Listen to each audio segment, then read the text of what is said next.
सीमित दायरे में कारोबार करता हो बाजार में बड़ी तेजी तो नहीं कोई खास कमजोरी के संकेत। मिड कैप स्मॉल कैप शेयरों में स्टॉक स्पेसिफिक एक्शन है भरपूर। 3 दिनों की लंबी छुट्टी के बाद बाजार अभी भी सुस्ती तोड़ने के लिए तैयार नहीं है। मंथली एक्सपायरी का हफ्ता और साथ ही आने वाले हैं इस रविवार को विधानसभा चुनाव के नतीजे भी। तो इस खामोशी के बाद तूफान किस तरफ आएगा ये जानने की कोशिश करते हैं। स्वागत है आप सबका फाइनल ट्रेड में। आप हैं जी बिजनेस के साथ बंधन म्यूचुअल फंड स्टूडियो में आप सबका स्वागत है। नमस्कार, मैं हूं अनिल सिंघवी और आपके साथ मैं हूं नेहा आनंद। सर ने तो बता ही दिया कि यहाँ पर सुस्ती का माहौल है, लेकिन बहुत सारी खबरें हैं, बहुत सारे स्टॉक्स हैं जिनमें जबरदस्त एक्शन दिख रहा है और वहाँ कहाँ कमाई का मौका मिलेगा, आइए सर से जान लेते हैं। Sir good afternoon. सबसे पहले very good afternoon. Very good afternoon इसलिए नेहा कि कोई खराबी नहीं है इस आफ्टरनून। एग्जैक्टली। हाँ, 3 दिन की काम नहीं करने के बाद किसी की भी आदत खराब हो सकती है, काम नहीं करने का मन होता है। आप देख सकते हैं, देखो आशीष और कुशल और आर अरमान देख लीजिए, किसी ने जरूर बाहर से जबरदस्ती भेजा है स्टूडियो में। सो मार्केट का भी वैसे ही हाल है, एक सेंसेक्स की तरह चल रहा है, एक निफ्टी की तरह है, एक बैंक निफ्टी की तरह है, थोड़ा इधर थोड़ा उधर, वैसा वाला हाल है। तो चिंता की बात नहीं, लेकिन बाकी सब ओवरऑल सब ठीक है, वो फर्स्ट क्लास चल रहा है। बड़ी बात है, एक बार देख लेते हैं, फिर अब तक के बाजार का विश्लेषण भी करेंगे और आगे के 1.5 घंटे के लिए क्या है आपके लिए रास्ता। सीमित दायरे में कारोबार होता हुआ दिख रहा है। 19,825 के पास सुस्ती के साथ है निफ्टी।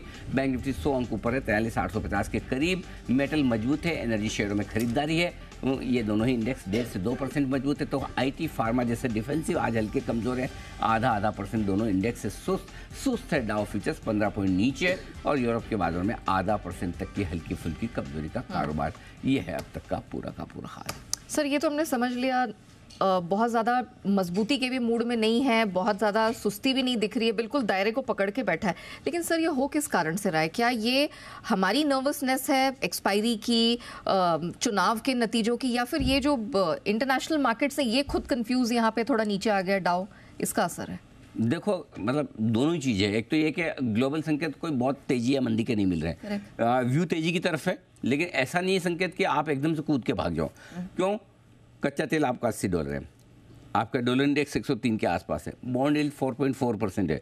सो इसका मतलब क्लियर कि कहीं कोई खराबी का संकेत नहीं है। लेकिन इन सब अच्छे के बीच में क्या आपका डाउ 100 पॉइंट ऊपर है? नहीं जी नहीं, नीचे ही आ गए, 10-15 पॉइंट ऊपर नीचे ट्रेड कर रहा है। कल क्या हम आप बहुत ज़्यादा बढ़ गए? नहीं, 2 दिनों में हमने संकेत 40-50 पॉइंट की कम मजबूती के देखे।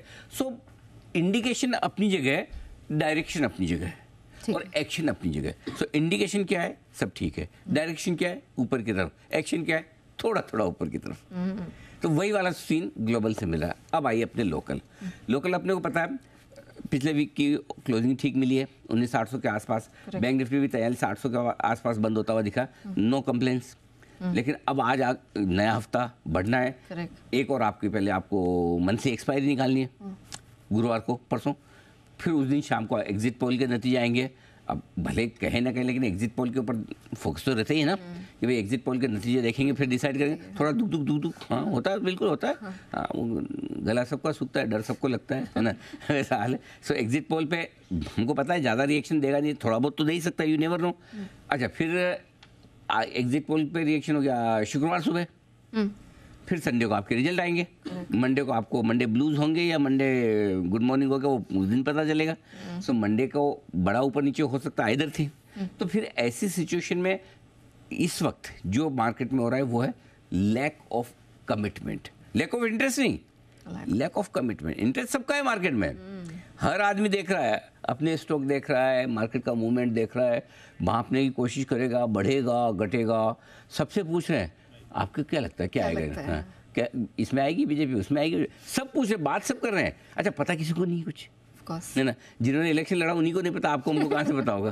करेक्ट। सो इसलिए क्या है कि लैक ऑफ कमिटमेंट है, not lack of interest. Interest सबका है, सबका चुनाव के नतीजे में इंटरेस्ट है, सबका मार्केट में इंटरेस्ट है, लेकिन नया कुछ नहीं करना, ऐसे बैठे सब आराम से बाद में रिजल्ट देख के डिसाइड करेंगे।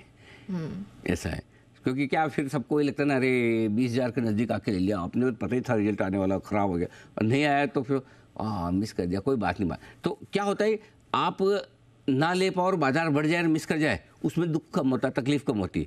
ले लो और घट जाए और ये तो पता ही था होने वाला है, सो वो दर्द झेलने से बढ़िया बैठे हैं, देख रहे हैं, वहाँ है वही संभाल रही हूँ। So I think lack of interest ज़्यादा है, कोई इशू, लैक ऑफ कमिटमेंट ज़्यादा है। नया किसी को कुछ नहीं करना है, जो है पुराने थोड़े संभालने की कोशिश में, एक्सपायरी निकल जाए, फिर अगले हफ्ते पूरे धूम धड़ाके से मार्केट में लोग वापस दौड़ेंगे, तब तक थोड़ा ऊपर नीचे यही चलेगा। तो ये जो सर अलग अलग इंडेक्स, जैसे सुबह ही आपने इंडिकेशन दिया था, ऑटो पे नजर रखिए, ओएमसीज पे, तेल गैस पे नजर रखिए। अदानी ग्रुप, अदानी समूह को आज हमने देखा कि शुरुआत से ही बहुत तेजी से भाग रहा था, इसी को संभाल के चलना है, इसी पे ध्यान देना है। देखो ये मार्केट ऐसा है ना नेहा, चलती गाड़ी में चढ़ने का, चलती में उतर जाने का। अच्छा। हाँ, आप सोचो कि गाड़ी रुकेगी, फिर मैं चढ़ूंगा और फिर उतरूंगा, तब तक देर हो जाएगी। ये मुंबई की लोकल ट्रेन जैसा मार्केट है, जो एक्शन में उसके साथ हो लो, है ना। आप सोचो कि मैं तो एकदम गाड़ी स्टेशन पे आके खड़ी होएगी, फिर मैं आराम से ऐसे चढ़ूंगा और मुझे सीट खाली मिलेगी, तो या तो फिर आप तो इसका मतलब फिर संडे के दिन रिवर्स डायरेक्शन में जा रहे हैं तो ऐसा हो सकता है। बाकी सो आई थिंक क्लियर कट है। कभी कुछ आज अदानी ग्रुप के शेयर इसलिए एक्शन में कि जो कुछ शुक्रवार को डेवलपमेंट हुए सुप्रीम कोर्ट में, मार्केट कहीं कहीं ये मान के चल रहा है कि ग्रुप के लिए अच्छा है, मतलब कुछ खराब खास ऐसा निकल के नहीं आया, उसे आप पॉजिटिव समझ के चल रहे हैं। क्योंकि भाई 2 और ऐसे मामले जिनकी जांच होना बाकी है, 24 में से 22 की हो चुकी है, तो अब उसमें कोई ऐसा बड़ा नेगेटिव निकल के नहीं आया, तो फिर मार्केट के लिए no negative means positive, simple. ये स्टॉक एक्शन दिखा रहा है। अगर इतनी क्लैरिटी के साथ स्टॉक एक्शन होना और ये डिसीजन इस तरह का होता तो फ्राइडे भी भाग सकते थे। फ्राइडे किसी को समझ भी नहीं आया, सैटरडे संडे में 3 दिन का टाइम मिला, सबने एक दूसरे को पूछा तुम्हें क्या लगता है, तुम्हें क्या लगता है, मुझे क्या लगता है, समझ अच्छा ठीक है कुछ, फिर एक आम राय बन गया, अच्छा कुछ खराब नहीं मतलब अच्छा। तो आज हाँ, और दूसरा क्या, जब आपके पास कुछ है नहीं, सी मार्केट में, ये मार्केट कैसा है कि आपको कुछ न कुछ चलने या गिरने के लिए बहाना चाहिए। ऑफ कोर्स भाई इंटरेस्ट सबका है, करे तो क्या करें, तो करने के लिए आज तो चलो ठीक है, आज for a change let's focus on Adani stocks, तो ये वाला मामला है। तो ठीक है, थोड़ी रिलीफ तो आप मान के चल ही सकते हैं, कम से कम स्टॉक की प्राइसेस में तो अच्छी रिलीफ है ये। करेक्ट। अच्छा सर, निफ्टी बैंक को लेके आपने सुबह ही बताया था कि कुछ ऐसे क्लैरिटी नहीं मिल रही है, बहुत ज़्यादा कॉन्फिडेंस नहीं था। पीएसयू बैंक्स, इसमें हमने देखा कुछ अच्छी हरियाली आई, स्ट्रेंथ आई, तो एक समय 1-1:15 बजे के आसपास कुछ स्पाइक मिला था निफ्टी बैंक। हाँ आया। तो आई मीन क्या लग रहा है, कुछ है ये कंसिडर करने लायक? मैंने तो फ्रैंकली देखा भी नहीं इतना गौर से, 1-8% बढ़ा है, नो डाउट आप बोल रहे तो अब मैं देख रहा हूँ, बट ठीक है ब्रॉडली। मतलब ऐसी पीएसयू बैंक का प्रॉब्लम क्या है, बैंक निफ्टी में कंट्रीब्यूशन ज़्यादा है नहीं। करेक्ट। बैंक निफ्टी में तो सारे प्राइवेट बैंक भरे पड़े हैं, एसबीआई छोड़ दे तो बीओबी छोड़ दे, सो आई थिंक इसलिए ज़्यादा कंट्रीब्यूशन वहाँ है नहीं। बट हाँ, एक चीज़ क्लियर है, सरकारी बैंकों की स्पेस है तो मजबूत। जब भी थोड़ा भी तेजी का मूड माहौल बनने की कोशिश होती है तो ये पहले भागते हैं। और बैंक निफ्टी भी आप देखिए, बैंक निफ्टी आज कंपेरेटिवली उतना कमजोर हो नहीं रहा, Exactly. है ना, जितना हो सकता। 43,950 का हाई भी बनाया है। Correct. हमारा टारगेट आज का 43,975 का ही था, 955 से घुमा है, वही स्पाइक दिखा था। एग्जैक्टली। सो आई थिंक ठीक है। सो आपको जो स्पेस समझ में आए, जो सेक्टर समझ में आए, वहाँ पे रहिए, ओके, चर्न करते रहिए। लेकिन बड़े ये मार्केट वापस सिंगल्स लें। आज तो मैच भी है ना सिंगल से, कुछ मैच है ना। कहाँ गुवाहाटी आज का है? गुवाहाटी में बैटिंग पिच है, बॉलिंग पिच है? अच्छा वो ओके, सॉरी ट्रिगर्स में वो नहीं आता, ट्रिगर्स में नहीं आता ना ना, मैं बस जस्ट वांटेड टू शो कि भाई पहले बैटिंग करने में फायदा, पहले बॉलिंग करना है। सर हम तो दोनों में ही खुश हैं, मतलब, और हमने दोनों प्रूफ भी कर दिया है, बैटिंग भी हो बॉलिंग भी हो। चलो ठीक। हाँ, पिच कैसी है फर्क नहीं पड़ता, little too much to ask. Okay. अच्छा सर, लेकिन ये बताइए कि कल 11 बजे कुछ स्पेशल आप करने वाले हैं? हाँ कल 11 बजे। हाँ ये क्या कर रहे हैं बहुत सर, बढ़िया बताइए। बात। हाँ अच्छा पूछा आपने। कल 11 बजे नहीं, कल से। हाँ करेक्ट। कल से हम एक स्पेशल सीरीज की शुरुआत करने जा रहे हैं, उसका पहला एपिसोड कल होगा। तो ये सीरीज क्या है, वो आपने मार्केट में सुना ना कि कहते हैं कि trend is my friend, correct है ना। तो हम मार्केट के ट्रेंड को, बड़े ट्रेंड को पकड़ने की कोशिश करेंगे, बड़ी स्टोरी को पकड़ने की कोशिश करेंगे। क्योंकि अगर आपने ट्रेंड सही वक्त, फॉर एग्जांपल 26 अक्टूबर एक्सपायरी के दिन हमने पकड़ लिया है, उसके 4 दिन पहले कि ये एक्सपायरी निकलेगी तब तक तकलीफ है, उसके बाद चिंता मत करो, नवंबर मस्त है। तो जो एक्सपायरी तक बच गए, जिसने नवंबर का ट्रेंड पकड़ा, उस पैसे बन गए, फर्स्ट क्लास बन गए। ठीक है, मार्च के अंत में या अप्रैल की शुरुआत में इस साल हमने कहा mid cap small cap share कुंडली मार के बैठ जाना, छोड़ना मत, पकड़ के रखो, देना मत जल्दी से, कोई भी आए कोशिश करेंगे सब आपका बिकवाने की, बेचना नहीं है। आप देख लो आज 7-8 महीने हो गए, मस्त पैसे बन रहे हैं, अभी बन रहे हैं, रोज लाइफ हाई मार रहा है, सब दुखी हो गए, रोड धोके चिल्ला जाएगा, गालियां वालियां दे देंगे भर भर के, पानी पी पी के लोगों ने गालियां दी है कि अनाप शनाप वैल्यूशन है, ये है सब, आपकी सब बात सही, लेकिन सबसे ज्यादा सही क्या? स्क्रीन। करेक्ट। सबसे ज्यादा तो स्क्रीन सही है ना, किसी भाव पे कोई तो खरीद रहा है, बेच रहा है ना। सो अल्टीमेटली आपको तो पैसा बनाना, अगर पहले छोड़ देते तो पैसे बनते क्या? सो ये जो बड़े ट्रेंड है, इस बड़े ट्रेंड को पकड़ने की हम कोशिश कर रहे हैं। इसके लिए हम एक नई सीरीज की शुरुआत कर रहे हैं, ठीक है, और उसका नाम रखा है big trends with AS। AS तो आप समझ मैं नहीं हूँ। अच्छा। हाँ, मैं तो हुई मैं तो अनिल सिंह, लेकिन मार्केट के एक जाने माने दिग्गज जिन्हें लंबा चौड़ा गहरा अनुभव है, अतुल सूरी साहब, वो AS हैं, अतुल सूरी, तो उनके साथ हम इस ट्रेंड की शुरुआत कर रहे हैं। तो AS विद AS। तो पहले मैं आपको एक बार प्रोमो दिखाता हूँ। हाँ, एक बार झलकी देख लेते हैं और फिर उसके बाद मैं अगला सवाल आपसे पूछूंगी। ट्रेंड इज माय फ्रेंड, सुना तो होगा आपने बाजार में, लेकिन कब और कैसे बनता है ये ट्रेंड? और किसी बड़े ट्रेंड को वक्त से पहले आप पहचान लें और पैसा लगाएं तो बनता है मोटा पैसा। वेल्थ क्रिएशन के गुरु मंत्र बताने के लिए हम लेकर आ रहे हैं आपके लिए नई series big trends with AS। समझ तो गए होंगे आप, यानी कि मैं अनिल सिंह और मेरे साथ होंगे बाजार के जाने माने दिग्गज अतुल सूरी। बताएंगे आपको ट्रेंड से ट्रेड और निवेश करने के बेहतरीन गुरु मंत्र। तो big trend with AS, Anil Singhvi meets Atul Suri. बहुत इंटरेस्टिंग ये सीरीज होने वाली, जो कि कल से शुरू होने वाली है, मिस मत करिएगा। लेकिन सर थोड़ा ये तो बता दीजिए, पहले एपिसोड में क्या देखने को मिल सकता है? पहले एपिसोड में इलेक्शन स्पेशल है, इलेक्शन के बड़े ट्रेंड को कैसे पकड़ना, बैलेट, और इसमें आपको सारे इलेक्शन के पहले और बाद के ट्रेंड का पूरा डिटेल्ड एनालिसिस मिलेगा, और आपको और कुछ होना हो, आपको एक क्लियर कट डायरेक्शन मिलेगा, एक्शनेबल पॉइंट मिलेंगे, और आपको ये समझ में आएगा कि इलेक्शन के पहले, इलेक्शन के बाद आपको मार्केट को किस थॉट प्रोसेस के साथ अप्रोच करना है। अच्छा, एकदम साफ सुथरा, क्रिस्टल क्लियर, गारंटी है। तो कल 11 बजे ये पहला एपिसोड देखना मत भूलिएगा। इसके बाद रेगुलर इंटरवल पर हम आपके लिए इस तरह के ट्रेंड्स लेकर आएंगे। ये इस शो को आप ये जैसे समझ लो, बग्गा साहब के साथ हम करते हैं ना, AB ऑफ ग्लोबल मार्केट्स, तो बग्गा साहब को ग्लोबल मार्केट का आइडिया है। अतुल सूरी साहब की बड़ी गजब की एक्सपर्टाइज है ट्रेंड पकड़ने। वो 10 साल तक राकेश झुंझुनवाला साहब के साथ बहुत क्लोजली काम कर चुके हैं। बाकी तो खैर उन्होंने बहुत कुछ किया है, बट राकेश जी के साथ उनको जो काम करने का, ट्रेंड पकड़ने का जो बड़ा एक्सपीरियंस है, उनकी रिसर्च आपके सामने आएगी। चलिए, तो एक बहुत इंटरेस्टिंग शो या रादर सीरीज हम आपके लिए यहाँ पर लेकर आ रहे हैं, और आपको समय समय पर जब कोई डेवलपिंग ट्रेंड होगा वो आपके सामने रखा जाएगा, तो मिस मत करिएगा। कल से इसका श्री गणेश होने वाला है 11 बजे से अनिल सर के साथ। लेकिन आइए, हमारी रिसर्च टीम तैयार है। आप कुशल और अरमान को तो देख ही चुके हैं, चलिए उनके साथ ही करते हैं शुरुआत। कुशल, गुड आफ्टरनून वंस अगेन। कल कौन कौन से इवेंट्स जिन पर नजर रखनी है? Good afternoon. नया इवेंट्स आज भी है थोड़े, जिसमें FNO स्पेस से सीमेंस इसके नंबर्स आते हुए दिखेंगे। साथ ही ग्लोबल इवेंट के लिहाज से US का जो सितंबर महीने का हाउस प्राइस इंडेक्स है और नवंबर का कंज्यूमर कॉन्फिडेंस डेटा है, वो भी आपके सामने आता हुआ दिखेगा। जहां तक कल का सवाल है, BPCL अंतरिम डिविडेंड पर कंपनी बोर्ड बैठक करती हुई दिखेगी। अपार इंडस्ट्रीज QIP के इशू प्राइस पर विचार होगा, और साथ ही पूंजी जुटाने पर मान इंफ्रा भी बोर्ड बैठक करेगा। सरकार की बैठक में यहाँ पर जो इरेडा की होने वाली है, उसको लेकर, मतलब इरेडा को नवरत्न स्टेटस देने पर विचार किया जाएगा सरकार की तरफ से, और साथ ही इसकी लिस्टिंग भी होने वाली है कल के दिन में ही। इनफैक्ट ग्लोबल इवेंट के लिहाज से तीसरी तिमाही का GDP आंकड़ा जो प्रिलिमिनरी रिलीज है US का, वो इंपॉर्टेंट होगा, और यूरोप के पर्सपेक्टिव से जो इनकी नॉन मॉनेटरी पॉलिसी मीटिंग होने वाली है, उसको ध्यान में रखना है। और नवंबर महीने का कंज्यूमर कॉन्फिडेंस आंकड़ा भी इनका आता हुआ दिखेगा। 30 तारीख गुरुवार कैश स्पेस से प्रोटियन ईग ऑफ टेक्नोलॉजीज हाल ही की लिस्टेड कंपनी है, इसके भी नंबर्स आएंगे।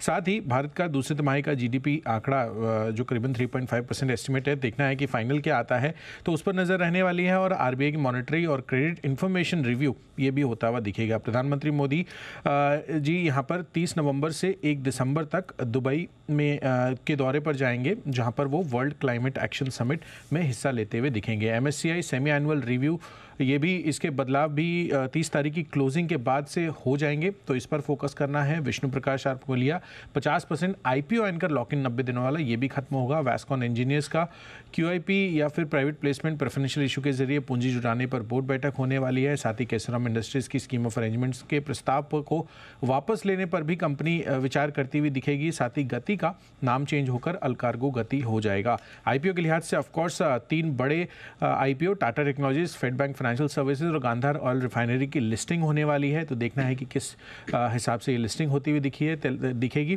तेलंगाना में स्टेट इलेक्शंस भी है और ग्लोबल इवेंट के लिहाज से ओपेक प्लस की बैठक होने वाली है और यूरोप के पर्सपेक्टिव से उनके नवंबर महीने का जो महंगाई आंकड़ा है वो भी आपके सामने आएगा। चलिए, तो एक्शन लोडेड हफ्ता रहने वाला ना सिर्फ अंतर्राष्ट्रीय बल्कि घरेलू बाजार में भी। अरमान, गुड आफ्टरनून, अब आपकी बारी आती है, बताइए खबरों के दम पर कहाँ एक्शन दिखेगा? जी गुड आफ्टरनून। खबरों के हिसाब से सबसे पहले फर्टिलाइजर स्टॉक्स, यहाँ पर आपको ध्यान रखना है क्योंकि इसी बिजनेस की एक्सक्लूसिव खबर है। यहाँ पर फर्टिलाइजर कंपनियों के लिए अच्छी खबर आती हुई दिखी है, जिसमें देश में पहली बार पोटैश की जो है वो माइनिंग होगी। पोटैश माइनिंग के लिए बोलियां जो मंगाई है खनन मंत्रालय ने। GMDC, हिंद कॉपर, वेदांता, यहाँ पर भी आपको ध्यान रखना है क्योंकि यहाँ पर भी अगर आप देखिए बिजनेस की तरफ से खबर आती हुई देखिए, कल से देश में पहली बार क्रिटिकल माइनिंग का जो है ऑक्शन होगा, जिसमें 20 क्रिटिकल माइनिंग का ऑक्शन कल से शुरू होगा, जिसमें लिथियम की माइनिंग के लिए भी कल से जो है ऑक्शन शुरू हो जाएगा। जुबिलेंट फूड, इनकी सब्सिडरी कंपनी JFN लगभग 51% के आसपास हिस्सेदारी खरीदेगी। DP एरियोसिया में लगभग इतनी हिस्सेदारी खरीदेगी और लगभग 665 करोड़ के आसपास में हिस्सेदारी खरीदेगी। ऑटो स्टॉक्स, यहाँ पर ध्यान रखना है क्योंकि फाडा की तरफ से अपडेट आता हुआ दिखा है कि जो त्योहारी सीजन के 42 दिनों में लगभग 38 लाख गाड़ियाँ बिकी हैं और अगर आप पिछले बार की बात करें तो लगभग 18.7% के आसपास की बढ़ोतरी है। ABB, यहाँ पर कंपनी ने digital asset performance management platform जो है वो लॉन्च किया है और कंपनी के 2 नए प्रोडक्ट्स जो है लॉन्च किए गए हैं। यूनाइटेड ब्रेवरीज, यहाँ पर कंपनी ने हैनिकन सिल्वर ड्रॉट बियर जो है वो लॉन्च की है। और ब्लॉक डील्स के हिसाब से बात करें तो HDFC बैंक, यहाँ पर लगभग अगर आप देखें 16.4 लाख शेयर्स HDFC बैंक की बात हो गई। गेल की बात करें तो 41 लाख शेयर्स और CG पावर 11 लाख शेयरों के कई सौदे होते हुए दिखे। ओके, तो ये है ढेर सारी खबरें जिन पर आज दिखेगा भरपूर एक्शन। इनफैक्ट दिख ही रहा है क्योंकि बाजार खुलने के बाद ही आई है, सारी की सारी खबरें ताज़ा है ना बाजार खुलने के बाद? यस सर, एकदम ओके, एकदम ताज़ा खबरें लेकर आए हैं आपके लिए अरमान। आइए, एक्सपर्ट्स भी तरोताज़ा होकर आए हैं। 11 बजे शो खत्म करने के बाद काफ़ी एक्सपर्ट ऐसे आप देख सकते हैं चेहरे पे जो 3 घंटे की एक बढ़िया साउंड स्लीप लेकर आए हैं। चेहरे पर जो उनके एकदम तनाव रहित माहौल जो दिख रहा है उससे आप अंदाजा लगा सकते हैं। एक्सेप्ट सुमित जी, सुमित पे ना सिर्फ तनाव रहित नहीं हो सकते, बाकी सब तनाव रहित है। ऐसे में बिल्कुल सबसे पहले उन्हीं के लिए सुमित का superhit.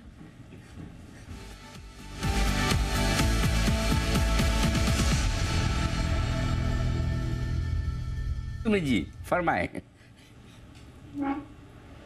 Good afternoon Anil ji. Anil जी, मेटल सेक्टर के अंदर मोमेंटम बना हुआ है, तो एक तेजी के तरफ का स्टॉक अभी मेरे रडार पे आया है। तो जो बाई का स्टॉक अभी मेरे रडार पे है उसका भी भाव चल रहा है 90 रुपये 80 पैसा, 90 रुपये 90 पैसा, 90.80, 90.90 का अभी भाव है। स्टॉक का नाम है SAIL, Steel Authority of India Limited. SAIL के अंदर मोमेंटम तेजी का बन रहा है। कल का परसों का हाई जस्ट अभी ब्रेक कर रहा है। स्टॉक यहाँ से ऊपर का मूव दिखाने को तैयार है। बाउंस बैक और पुल बैक के संकेत मिल चुके हैं। अभी ये यहाँ से एक बढ़िया मूव ऊपर की तरफ का पकड़ना चाहिए। स्टॉक का जो नीचे में सपोर्ट है 88-89 के पास है, तो 88 के स्टॉप लॉस से सेल में खरीदारी करके चलने का सलाह रहेगा। 4-5 दिन का व्यू रखे। स्टॉक में ऊपर में जैसे 91-50 के लेवल टूटेंगे 91.50, तो मोमेंटम बढ़ता हुआ देखने को मिलेगा और 94 रुपए से लेके 96 रुपए तक के इमीडिएट शॉर्ट टर्म के टारगेट सेल में देखने को मिल सकते हैं। तो 88 के स्टॉप लॉस से खरीदारी करें 94-96 के टारगेट्स के लिए। ओके, तो ये है आपके लिए राय सेल में खरीदारी करने की। 94-96 टारगेट, 88 स्टॉप लॉस। आइए, अगला बिगुल तैयार है वागले साहब के लिए, वागले का वंडर।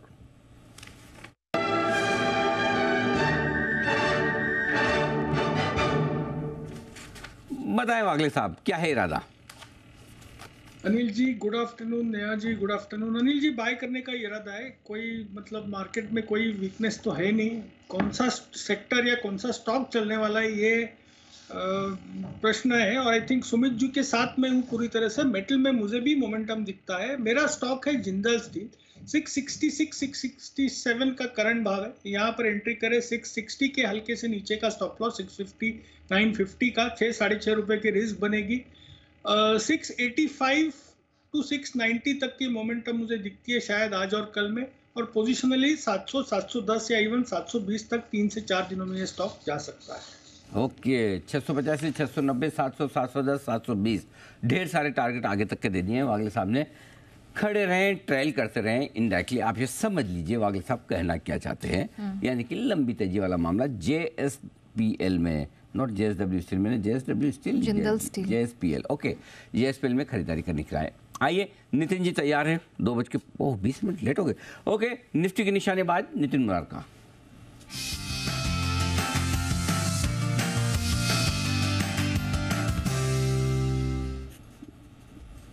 बताएं सर। ये अनिल जी, इस लेवल पे हम 19,850 की कॉल ऑप्शन लेंगे जो 85 में मिल रही है। 84, 85 ऐसे है। 19,850 की कॉल ऑप्शन, और इसका स्टॉप लॉस बनेगा आपका 55 रुपीज़ का। 85 में आप ले रहे हैं, 55 का स्टॉप लॉस बनेगा, और फर्स्ट टारगेट आपके बनेंगे 110 के, और 110 के ऊपर बनेंगे 120 के। 2 दिन बचे हुए हैं एक्सपायरी के। डेटा पॉजिटिव है, बैंक निफ्टी से भी सपोर्ट मिल रहा है, तो मुझे लग रहा है कि मार्केट 19,900 की तरफ मूव कर सकती है स्पॉट लेवल। तो यहाँ पे हम 19,850 की कॉल ऑप्शन ले रहे हैं, जिसके फर्स्ट टारगेट 105 और उसके ऊपर 120। और इस बीच डे हाई पर आता हुआ मार्केट, और नितिन जी एकदम बिल्कुल सही वक्त पर आपको स्ट्रेटेजी दे रहे हैं निफ्टी की। 19,850 का at the money call option खरीदिए, और इस बीच 43,900 के आसपास बैंक निफ्टी भी पहुंचा है। नितिन जी जरा यहाँ भी राय दीजिए, कुछ करने का इरादा है? चल जी, बैंक निफ्टी में फ्राइडे को भी हम लोगों ने कॉल ऑप्शन अटेम्प्ट की थी, और उसके आज टारगेट लग गए। अब यहाँ पे फिर से आप ऊपर वाली स्ट्राइक यानी 43,900 की कॉल ऑप्शन ले सकते हैं। फ्राइडे को हमने 43,800 की ली थी, अभी हम 43,900 की लेंगे, जो 204 में मिल रही है, जिसका स्टॉप लॉस होगा 140 का, और टारगेट होंगे 280 के। 204 में मिल रही है आपको बैंक निफ्टी की 43,900 की कॉल ऑप्शन, और यहाँ पर भी कर सकते हैं आप खरीदारी। 204 के आसपास मिल रही है, और इसके स्टॉप लॉस टारगेट आपकी स्क्रीन पर आने की तैयारी है। एक बार जरा नितिन जी स्टॉप लॉस और टारगेट फिर से बताएं सर। ये टारगेट स्टॉप लॉस है 240, यानी 60 रुपए का रिस्क हो गया, और फर्स्ट टारगेट तो मिल रही है 140। हाँ सॉरी, 140। हाँ, 140 और 204 है, 140, और फर्स्ट टारगेट 280 यानी 80 रुपया ऊपर, और उसके ऊपर निकलती है तो 320। ओके। चलिए, तो यहाँ पर अच्छी खासी स्ट्रेंथ बनती हुई मार्केट्स में भी दिखाई दे रही है, लेकिन कुछ स्टॉक्स पर यहाँ फोकस कर लेते हैं और देख लेते हैं कि किस तरह का मूवमेंट दिख रहा है। मेटल स्पेस तो यहाँ एक्शन दिखा रहा है। कोल इंडिया पर एक बार फोकस कर लेते हैं। डेज हाई पर 0.3% की स्ट्रेंथ दिखाई दे रही है। बंसल सर, कोल इंडिया इस समय कोई राय? नेहा, काफी बढ़िया टेक्निकल स्ट्रक्चर है। एक गैप डाउन हुआ था 3-4 दिन पहले, गैप को फिल कर रहा है, एक पॉजिटिव क्रॉसओवर है। टेक्निकली 337 का एक स्टॉप लॉस बैठता है, ऊपर में 349, 350 के टारगेट्स हैं। जिनके पास है बने रहें, होल्ड करें, और नई खरीदारी की भी राय है इन स्तरों पर। और साथ में नया एक चार्ट कॉर्नर के बिगुल की भी गुजारिश है। बिल्कुल, बिगुल चार्ट कॉर्नर का।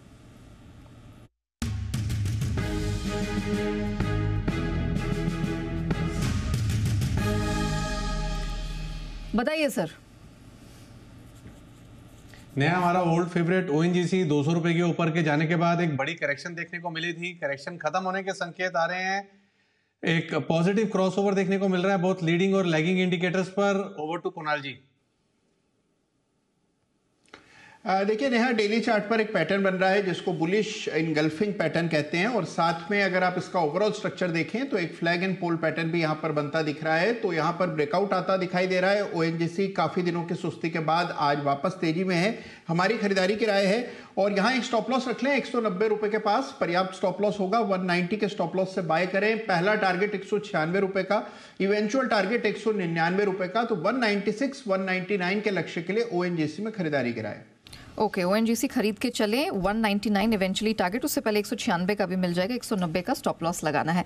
टाइटन पर एक बार फोकस कर लेते हैं। यहाँ पर कुछ स्ट्रेंथ बनते हुए दिखी है। सोने की कीमतें हमने इंटरनेशनल मार्केट में चढ़ते हुए देखी, ऑलमोस्ट 6 से 7 महीने की ऊंचाई पर है। घरेलू बाजार को भी सपोर्ट है। सुमित जी, आपका व्यू जानना चाहूंगी टाइटन पे इस समय कोई रणनीति? मुझे तो लगता है टाइटन एक अच्छी खासी तेजी के ट्रेंड के अंदर में है। टाइटन में मूव ऊपर का ही देखने को मिलेगा, तो जिन्होंने भी ले रखा है वो लोग होल्ड करके चले। 3450 ये लेवल जैसे ऊपर में टूटेगा तो इसमें मोमेंटम और बढ़ेगा, और आने वाले दिनों में 3500, 3550 ये शॉर्ट टर्म के टारगेट होंगे। पोजिशनल टारगेट 3700 रुपए तक के लेवल टाइटन में ऊपर में देखने को मिलेंगे। तो डिप में खरीदारी करें और एग्जिस्टिंग पोजीशंस होल्ड रख के चलें।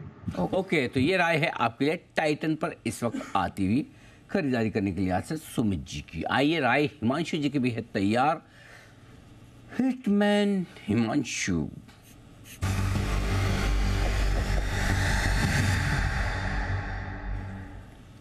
हिमांशु जी बताएं sir. Good afternoon to you Anil ji, good afternoon everyone. Anil ji, पहले तो निफ्टी 19,860-70 के आसपास है, और ऐसा लगता है कि अगर 19,875 यानी कि 10-12 पॉइंट यहाँ से और निकालती है 875 का लेवल, तो कल ही मुझे लगता है कि 20,000 के दर्शन हो सकते हैं। तो उस बैकड्रॉप के साथ, उस व्यू के साथ मुझे लगता है तेजी का व्यू बनाकर रखना चाहिए। और अनिल जी, पावर स्टॉक्स में जबरदस्त तेजी है। टाटा पावर यहाँ पर खरीदारी करके चलेंगे, 268 रुपए के आसपास स्टॉक करंटली ट्रेड कर रहा है। 265 रुपए का यहाँ पर एक स्टॉप लॉस मेंटेन करना है। पहला टारगेट रहेगा 276 278 रुपए का, दूसरा टारगेट रहेगा 290 रुपए का। और अनिल जी, मुझे लगता है कि ये दोनों ही टारगेट्स 1 से 2 दिनों में आने की तैयारी है। पावर स्टॉक्स में जबरदस्त तेजी देखी। अभी आप ट्रेन मिस होने की कुछ बात कर रहे थे, तो ये मुझे लगता है कि लास्ट मौका है टाटा पावर में राइड करने का। यहाँ से एक तरफा तेजी स्टॉक में देखने को मिल सकती है। अभी तक कैचअप मूव देखने को नहीं मिला, लेकिन आज जिस तरह का ब्रेकआउट है यहाँ पर 265 रुपए के ऊपर, मुझे लगता है एक तरफा तेजी और शॉर्ट कवरिंग देखने को मिलेगी। तो 276 278 का पहला टारगेट जो कल तक आ सकता है, और थोड़ा सा लंबा नजरिए से 290 रुपए के टारगेट के लिए टाटा पावर में खरीदारी करके चलने की सलाह है। ओके, पावर स्टॉक्स में है भरपूर एक्शन, टाटा पावर खरीदने की राय। अदानी पावर तो 14% ऊपर है। वाह भाई वाह, क्या बात है, कमाल ही हो गया। तो ये एक और स्टॉक है जहां पर खरीदारी करने की राय हिमांशु जी की तरफ से आपके लिए आती। सीमेंस, इस स्टॉक को सब लोग जानते होंगे, और एक्सपर्ट में के पैनल में सब लोगों ने बार बार लगातार कई बार नाम सुना है अलग अलग कारणों से। लेकिन आज हम इस स्टॉक का कवरेज करने जा रहे हैं एकदम अलग कारण से। न इसमें कोई सिद्धार्थ जी का लेन देना है और न कोई आप जर्मनी की उम्मीदें बना कर रखें। सिर्फ इसलिए इसे कवर किया जा रहा है क्योंकि इसके आने वाले हैं आज रिजल्ट्स, और रिजल्ट्स कैसे रहेंगे इसका अनुमान बताने के लिए कुशल हमारे साथ तैयार है। कुशल, जब तक अनुमान बताएं तब तक आप सीमेंस के बारे में चार्ट्स पर नज़र रखें, न कि प्लान बनाना शुरू करें कि कभी जर्मनी जाएंगे तो क्या होगा क्या नहीं। चार्ट्स पे किसी से भी सवाल आ सकता है। हमारे 5 चार्टिस्ट हैं, आई कैन आस्क एनीवन। हाँ, ताकि क्या कि इनका कंसंट्रेशन बना रहे चार्ट पे, इधर उधर ना सोचे। तब तक कुशल से मैं अनुमान लेता हूँ। जी कुशल बताइए। बिल्कुल सर, तो नंबर्स काफ़ी अच्छे आने की उम्मीद है, जिसमें सबसे पहले तो टॉप लाइन की बात करें तो करीबन 20% ग्रो कर 5,173 करोड़ पर कंपनी अपना रेवेन्यू दर्ज कर सकती है। सभी सेगमेंट्स में अच्छे प्रदर्शन की उम्मीद है और अच्छी ऑर्डर एग्जीक्यूशन जो होती हुई दिख रही है, उससे कंपनी को जो रेवेन्यू रियलाइजेशन है उसमें फ़ायदा होता हुआ नजर आएगा। इसी वजह से कंपनी का कामकाजी मुनाफा भी 32% ग्रो कर 621 करोड़ पर हम एक्सपेक्ट करके चल रहे हैं, और कंपनी की मार्जिन 10.8% के मुकाबले इस बारी 12% की मार्जिन कंपनी घोषित कर सकती है। मुनाफे के फ्रंट पर देखेंगे तो 27% की ग्रोथ होकर लगभग 500 करोड़ पर कंपनी का जो बॉटम लाइन है वो आ सकता है। ऑफ कोर्स इनपुट कॉस्ट गिरने से कंपनी की मार्जिन्स को सहारा मिलता हुआ दिखा है, और ऑपरेटिंग लेवरेज से भी कंपनी की जो प्रॉफिटेबिलिटी है उसमें भी सुधार आता हुआ दिखेगा। अब आगे चलकर ऑर्डर इनफ्लो को लेकर कंपनी क्या कहती है ये देखना काफ़ी अहम हो जाएगा, और साथ ही अंतर्राष्ट्रीय स्तर पर किस तरह के अपडेट हैं कंपनी के बिजनेसेस को लेकर, ये काफ़ी अहम होगा। ओवरऑल इनकी जो मैनेजमेंट कमेंट्री आएगी रिजल्ट्स के बाद उसमें। ओके, तो ये है आपके लिए राय सीमेंस के नतीजे से। कोई दमदार रिजल्ट्स नहीं आएंगे आपके हिसाब से? नंबर्स तो सर ठीक लग रहे हैं। ठीक लग रहे हैं? हाँ, नंबर्स तो सही लग रहे हैं। ओके, किस किस ने चार्ट्स देखकर तैयार रखें, जरा एक बार हाथ खड़ा करें तो फिर मैं उस हिसाब से पूछूं आपसे सवाल। किस किस के सीमेंस के चार्ट्स तैयार हैं? ओके, कुणाल जी, राकेश जी, हिमांशु जी, सुमित। अच्छा, इन चारों के तैयार। तो वागले साहब आप बताएं सीमेंस का। अच्छा, आपने लेट हाथ खड़ा किया, मुझे लगा वागले साहब ने खड़ा नहीं किया। वागले साहब से पूछो, लेकिन अब चूंकि पूछ ही लिया, वागले साहब बताइए सर चार्ट पर क्या है राय आपकी? अनिल जी, 3 या 4 दिन पहले इसमें एक ब्रेकआउट आया था, मैंने कवर किया था। उसके बाद ये साइडवेज चला है। अभी इसमें अगर 3650 का टॉप क्लियर करता है, जो 2 दिन पहले का टॉप है, तो एक बड़ा वाला राउंडिंग बॉटम माना जाएगा। बड़ा वाला मतलब इन द ट्रेडिंग सेंस सीधे 3900 तक की अपसाइड इसमें पोजिशनली बनेगी। तो आपको एज अ ट्रेडर बाय करना है तो 3650 के बाद ही बाय करें। अगर वो नहीं होता है और थोड़ा सा नीचे में भी मिलता है तो भी पैटर्न इसका अच्छा है। ये शायद 3550 570 ये रेंज में ऑन अ करेक्शन सही बाय होगा। आपका स्टॉप लॉस 3500 के नीचे होना चाहिए। कोई भी केस में इसको बाय करके ही चलना चाहिए। ओके, खरीदारी करने की राय है आपके लिए सीमेंस में। और बंसल जी के पास भी जाना पड़ेगा। हाथ तो वैसे सब लोगों ने खड़े किए हैं, फिर भी मैं वागले साहब के अलावा बंसल जी के पास इसलिए जा रहा हूँ। अगर नहीं जाऊँगा अभी तो बाद में कोई भी सवाल पूछूंगा, कहीं भी किसी भी जाऊँगा, तब ये कुछ ना कुछ सीमेंस का बोलेंगे। तब आउट ऑफ कॉन्टेक्स्ट बोलेंगे, इससे बढ़िया मैं अभी पूछ लूँ। जी बंसल जी। अनिल जी, सीमेंस पे नहीं, मैं कुशल पे। अनिल जी, आप इतने डिफिकल्ट सवाल पूछते हैं। फिर out of context Bansal ji देखो, बात कैसे है, आप कुशल पे कमेंट कर रहे हैं। देखो अनिल जी, नहीं अनिल जी, कुशल ने सीमेंस के आपने जब नंबर पूछे कह रहे हैं नंबर ठीक ठाक ही आएंगे। हाँ। तो अनिल जी स्कूल के दिन याद आ गए जब माँ बाप पूछते थे कि नंबर कैसे आएंगे, तो ऐसे ही बोलते थे कि नंबर ठीक ठाक आएंगे, तो उसी अंदाज में कुशल ने बोला अनिल जी। अच्छा, आप तो इतना इंटेलिजेंट है, पता नहीं, मतलब स्कूल के जमाने से आपके नंबर ठीक ठाक आ रहे हैं। Very nice Bansal ji, impressed जी। कुणाल जी। अनिल जी देखिए, मैं एकदम कॉन्टेक्स्ट की बात करता हूँ। अनिल जी अभी आप कह रहे थे कि जर्मनी के सिलसिले में सेडानी साहब को याद ना करें, तो अनिल जी देखिए इसमें गलती अनिल जी सेडानी जी की गलती हमारी। अनिल जी हमने अपेक्षाएं जो हैं बहुत ऊंची रखी हुई हैं। हमें तो अनिल जी कोई आसपास की जगह फोकस करके उसके लिए प्रयास करने चाहिए, तो वो बिल्कुल हो जाएगा, उसमें सेडानी जी को भी ले लेंगे। लेकिन ये जर्मनी का मंसूबा आप छोड़ करके अनिल जी कोई आसपास में, अपने आसपास लोनावाला, खंडावाला, इस तरह का अनिल जी कोई स्थान चुने, वहां पर ये आयोजन करिए अनिल। Thanks for clarifying. आसपास बोला, मुझे लगा कि नोएडा वाले दिल्ली, दिल्ली वाले नोएडा आसपास में हो जाएगा। अच्छा, आप फिर भी थोड़ा दूर का, फिर भी आपने दिल्ली से खंडाला तक का तो सोचा है। बिल्कुल आपके इस पे विचार किया जाएगा। आइए सेठी साहब जुड़े, उससे पहले बिगुल की फरमाइश किसकी तरफ से? वागले साहब की तरफ से। वागले साहब के लिए एक बिगुल, वागले का वंडर, और सुमित जी भी है तैयार जी।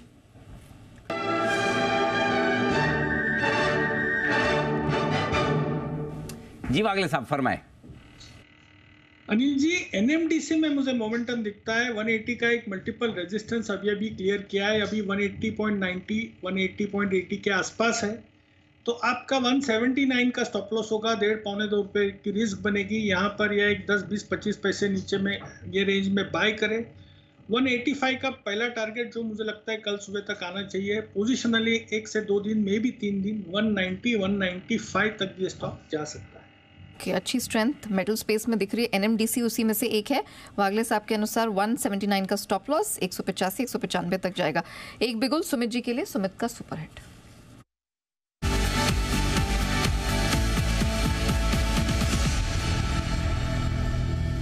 बताएं सुमित जी, आपको क्या पसंद आ रहा है? बाय का स्टॉक अभी रडार पे आया है। जो स्टॉक अभी मेरे रडार पे आया है उसका अभी भाव चल रहा है 318 रुपए 50 पैसे, 318 रुपए 75 पैसे। 318.50, 318.75 का अभी भाव है। स्टॉक का नाम है PFC, power finance corporation. PFC के अंदर मोमेंटम तेजी का बन रहा है। पिछले 3 से 4 दिनों की गिरावट के बाद आज स्टॉक ने लोअर लेवल से एक स्मार्ट रिकवरी दिखाई है, जिसमें कल का हाई जस्ट अभी ब्रेक कर रहा है। स्टॉक के अंदर यहाँ से मोमेंटम ऊपर का बनेगा। स्टॉक का स्ट्रक्चर मजबूत है, डेली और वीकली चार्ट दोनों मजबूत दिख रहे हैं। तो यहाँ पे सीएमबी पे खरीदारी करें, जिन्होंने ले रखा है वो लोग होल्ड करें। 313, 314 ये स्टॉक का नीचे पे सपोर्ट है, तो 314 के नीचे का स्टॉप लॉस लगा के पीएफसी में खरीदारी करके चलने का सलाह रहेगा। ऊपर में जो टारगेट देखने को मिल सकते हैं, पहला टारगेट 325 रुपए का, दूसरा टारगेट 330 रुपए का। 2-4 दिनों का व्यू लेके खरीदारी करें 314 के स्टॉप लॉस से 325, 330 के टारगेट्स के लिए। ओके, तो ये है आपके लिए राय पीएफसी पर आती हुई। बहुत ही बढ़िया। आइए वागले, माफ कीजिए, सेठी साहब से मुलाकात करने का वक्त है। सदाबहार सेठी साहब की short term pics.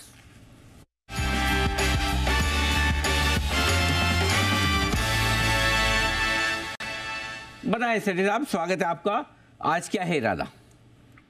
Good afternoon Anil ji, good afternoon Neha. आज अनिल जी 2 स्टॉक है जिनमें खरीदारी करने की सलाह है, कैश मार्केट के दोनों स्टॉक। पहला वाला बताइए सर। अनिल जी आज जो पहला स्टॉक है, स्टॉक का नाम है HLE ग्लासकोट, जो अभी 518 के लेवल्स पे ट्रेड करता है। एक बहुत ही बेहतरीन दमदार क्वालिटी की कंपनी है जो कि प्रोसेसिंग इक्विपमेंट बनाती है, जैसे ग्लास लाइन इक्विपमेंट, फिर आपके फिल्ट्रेशन और ड्राइंग इक्विपमेंट, जो कि केमिकल और फार्मा इंडस्ट्रीज के लिए क्रिटिकल इक्विपमेंट्स होते हैं। मार्केट लीडर है अपने सेगमेंट में with more than 50% market share. इन्होंने हाल ही में एक जर्मनी में कंपनी थेलटेक नाम की कंपनी, जो कि एक मेजर ग्लोबल प्लेयर है with several patents and trademarks, उसको एक्वायर किया है। क्लाइंट लिस्ट बहुत ही जबरदस्त है। बेयर है, यूपीएल, सन फार्मा, अतुल और काफी सारे नामी गिरामी, सनोफी, डॉक्टर रेड्डीज, इन सबको कैटर करती है। बहुत ही जबरदस्त मैनेजमेंट है, कॉम्पिटिटिव एज है कंपनी के पास, और एक हाई एंट्री बैरियर वाला बिजनेस है। एक यूनिक कंपनी और बहुत ही दमदार फंडामेंटल्स है। Return on equity 24%, return on capital employed is close to 25%। अच्छी दर से कंपनी ग्रो कर रही है, तो खरीदारी करने की सलाह है HLE ग्लासकोट में। और इसमें भी बाजार के कुछ दिग्गज निवेशक भी इन्वेस्टेड है। और मेरा शॉर्ट टर्म टारगेट है इसमें 550 रुपए का, स्टॉप लॉस रखना है 505 रुपए। 505 का स्टॉप लॉस, 550 के टारगेट के लिए करनी है खरीदारी। HLE ग्लासकोट उस तरफ तेजी से बढ़ता हुआ दिख रहा है, आप देख सकते हैं 535 तक ये स्टॉक पहुंचता हुआ अब आपके सामने। आइए हम बढ़ेंगे और आगे सेट हिसाब से जानेंगे उनकी दूसरी पिक। बताएं सर। अनिल जी, आज का दूसरा स्टॉक है, स्टॉक का नाम है ग्रीन पैनल, जो अभी 339 रुपए के आसपास ट्रेड कर रहा है। ये ग्रीन प्लाई ग्रुप की कंपनी जो कि उससे डीमर्ज करके बनी हुई है और भारत की सबसे बड़ी वुड पैनल्स, प्लाईवुड और वीनियर्स, फिर MDF fibre boards, would floors, ये सब बनाने वाली कंपनी है। 27% से ज्यादा का मार्केट शेयर है एमडीएफ सेगमेंट में। एक बहुत ही जबरदस्त 2300 डिस्ट्रीब्यूटर्स का डिस्ट्रीब्यूशन नेटवर्क है, 12,000 से ज्यादा रिटेलर्स है। और अब देख भी रहे हैं जिस तरह से रियल एस्टेट की डिमांड है, रियल एस्टेट सेक्टर कर रहा है, तो इस कंपनी को उसका इंडायरेक्टली बहुत बड़ा बेनिफिट होता है। और इनके 2 मैन्युफैक्चरिंग प्लांट्स है, state of the art plants है, एक उत्तराखंड में और दूसरा आंध्र प्रदेश में। जबरदस्त फंडामेंटल्स, बहुत ही अच्छे return ratios, close to return on capital employed is close to around 24%। एक लो डेट कंपनी है, डेट इक्विटी रेशियो 0.16 और FIs का भी अच्छा खासा भरोसा, अराउंड 27% हिस्सेदारी रखते हैं, जिसमें सभी अच्छे फंड्स हैं, HDFC, Tata, Nippon, Canara Robeco, Sundaram, इन सब की इस पे हिस्सेदारी है या वो सब इन्वेस्टेड है। बाकी वैल्यूएशन के लिहाज से भी पीएस से सस्ता लगता है ये स्टॉक, तो खरीदारी करने की सलाह ग्रीन पैनल में for a short term target of 360, stop loss of 330। Okay, चलिए 2 बेहतरीन पिक्स आती हुई सेठी साहब की तरफ से। HLE ग्लास कोट खरीदारी करनी है 550 के टारगेट के लिए और ग्रीन पैनल इंडस्ट्रीज 330 का स्टॉप लॉस लगा के 360 के टारगेट के लिए करे खरीदारी। इसी बीच बाजार दिन के उच्चतम स्तर के करीब है, अच्छी स्ट्रेंथ निफ्टी बैंक निफ्टी दोनों में दिख रही है। वक्त हुआ है सर की 2:30 बजे की स्ट्रैटेजी का।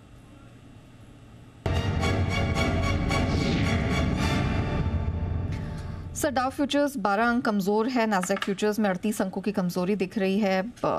यूरोपियन मार्केट में सुस्ती है सर, आधे पौन % की कमजोरी दिख रही है, लेकिन अच्छा खासा कमबैक दिखा है सर, क्या किया जाए? बढ़िया है मार्केट, कहीं कोई समस्या दिक्कत वाली बात तो है नहीं। और बड़ी इवेंट के पहले, चाहे वो एक्सपायरी हो, चाहे फिर इलेक्शन के नतीजे आने वाले इस वीकेंड पे, उससे पहले बाजार मजबूती ट्रेड करते हुए दिख रहे हैं।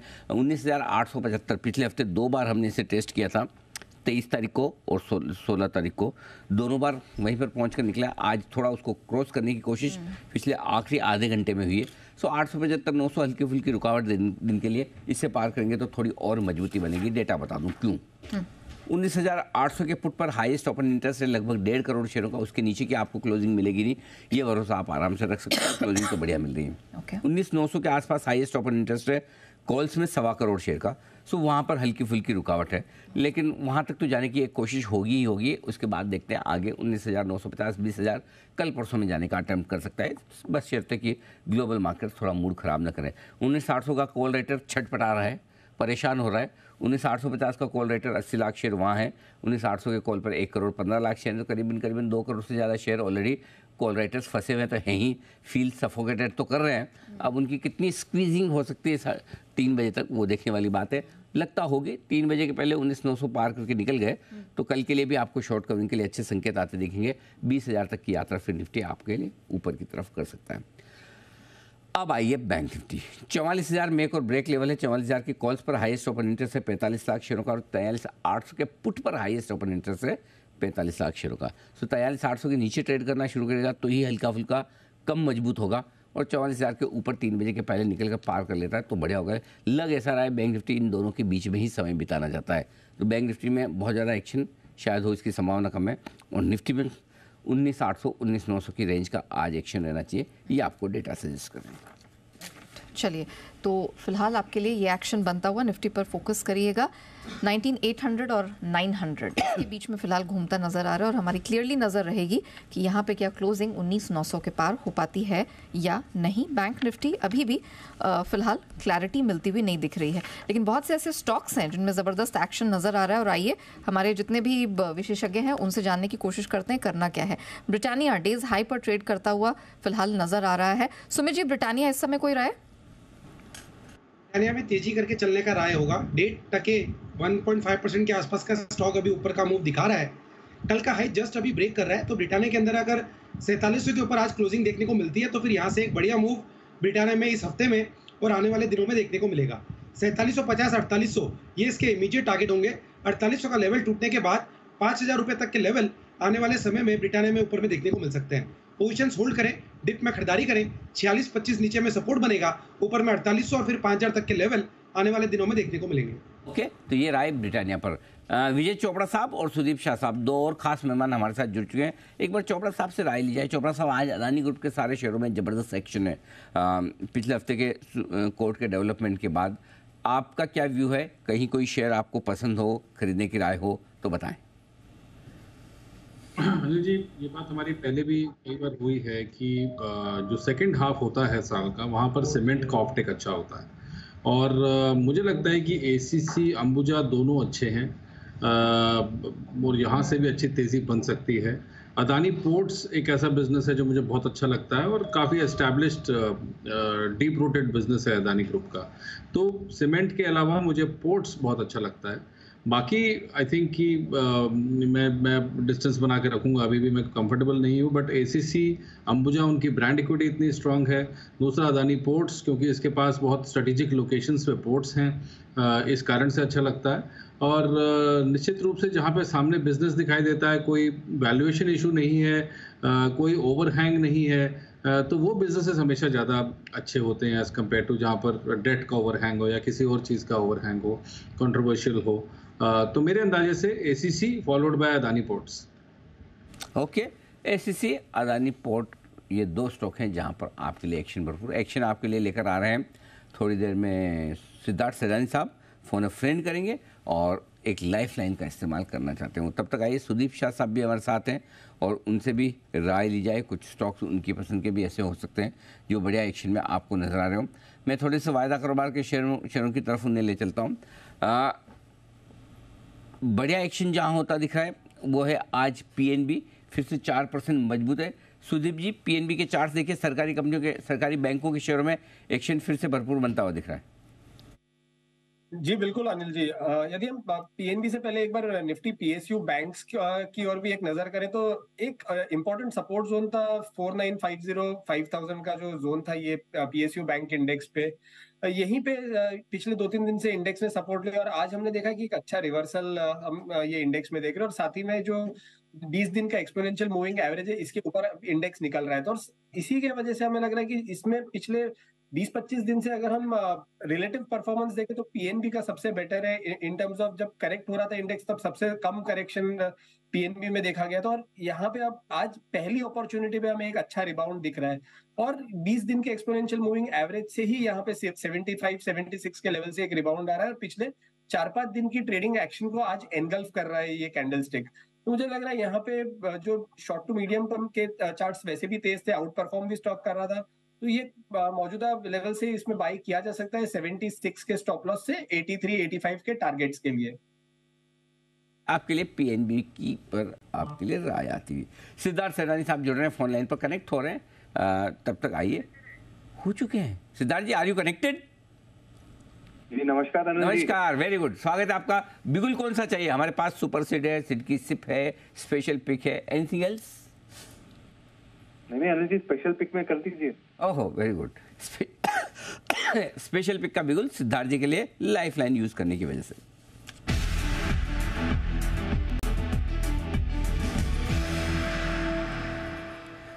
वैसे तो सिद्धार्थ जी आपसे ये पूछने ही गलत है कि क्या स्पेशल है, क्योंकि आप तो स्पेशल है ही, लेकिन पिक कौन सी स्पेशल है वो बताइए। बहुत बहुत धन्यवाद अनिल जी, नमस्कार और गुड आफ्टरनून सारे दर्शकों को, दीपांशु को और सभी पैनलिस्ट। ओहो, एक minute, over to you Bansal ji. Anil ji अब क्या करें, मतलब कि जी बिजनेस देखते नहीं है। सिदानी साहब, आप सुबह सुबह मैंने सबको अलर्ट किया था कि आज दीपांशु की जगह नया मैडम है और आपने ना अलर्ट सुना ना टीवी सुना। देखिए, रूल ऑफ द गेम ये है कि सारे पैनलिस्ट चाहे ऑन एयर हो चाहे ऑफ एयर हो, देखते जी बिजनेस है अनम्यूट होके। बंसल जी, आपसे रिक्वेस्ट है मेरी, आज के लिए सिद्धार्थ जी को छूट दी जाए, रिक्वेस्ट। सीमेंस के रिजल्ट है, सिद्धार्थ जी ऑलरेडी बहुत दबाव में तो हो सकता है, मतलब ध्यान होते हुए भी देखते हुए भी हो जाता है। Let's one day ignore it. जी सिद्धार्थ जी बताएं सर। धन्यवाद अनिल जी, आपने बेनिफिट ऑफ डाउट दे दिया जी। तो अनिल जी, आज स्पेशल पे इसीलिए क्योंकि ये टेक्नो फंडा कॉल है और ये हमने हमारे क्लाइंटों को भी दिया है और वो है एनएमडीसी। माइनिंग की कंपनी एनएमडीसी पे खरीदारी की राय है। स्टॉप लॉस आपको रखना है 167 का, टारगेट 197 का। 197 का टारगेट के साथ एनएमडीसी पे खरीदारी करना है। क्यों? अब फंडामेंटली ये है कि गवर्नमेंट लॉन्च कर रही है फर्स्ट राउंड ऑफ ऑक्शन, जो क्रिटिकल और स्ट्रेटेजिक मिनरल्स का जो ऑक्शन है 29 नवंबर से स्टार्ट हो रहे हैं, जो लिथियम और ग्राफाइट के हो सकते हैं ऑक्शंस अगले 2 हफ्तों के लिए। तो एनएमडीसी एक वन ऑफ द कंटेंडर, एक प्रोस्पेक्ट कंपनी हो सकती है यहाँ पे। तो मैं मानता हूँ कि ये जो बहुत ही रेयर मिनरल्स जो होते हैं लिथियम, ग्राफाइट, इसकी ऑक्शन के कारण एनएमडीसी को फायदा मिल सकता है। टारगेट आपको रखना है 197 का, पोजिशनल है। स्ट्रॉन्ग वॉल्यूम्स तो है ही, सेकेंड हाफ भी बहुत स्ट्रॉन्ग हो सकता है वॉल्यूम्स के लिहाज से। 18 से 2000 करोड़ का केपेक्स है, 4.5% का डिविडेंड यील्ड है।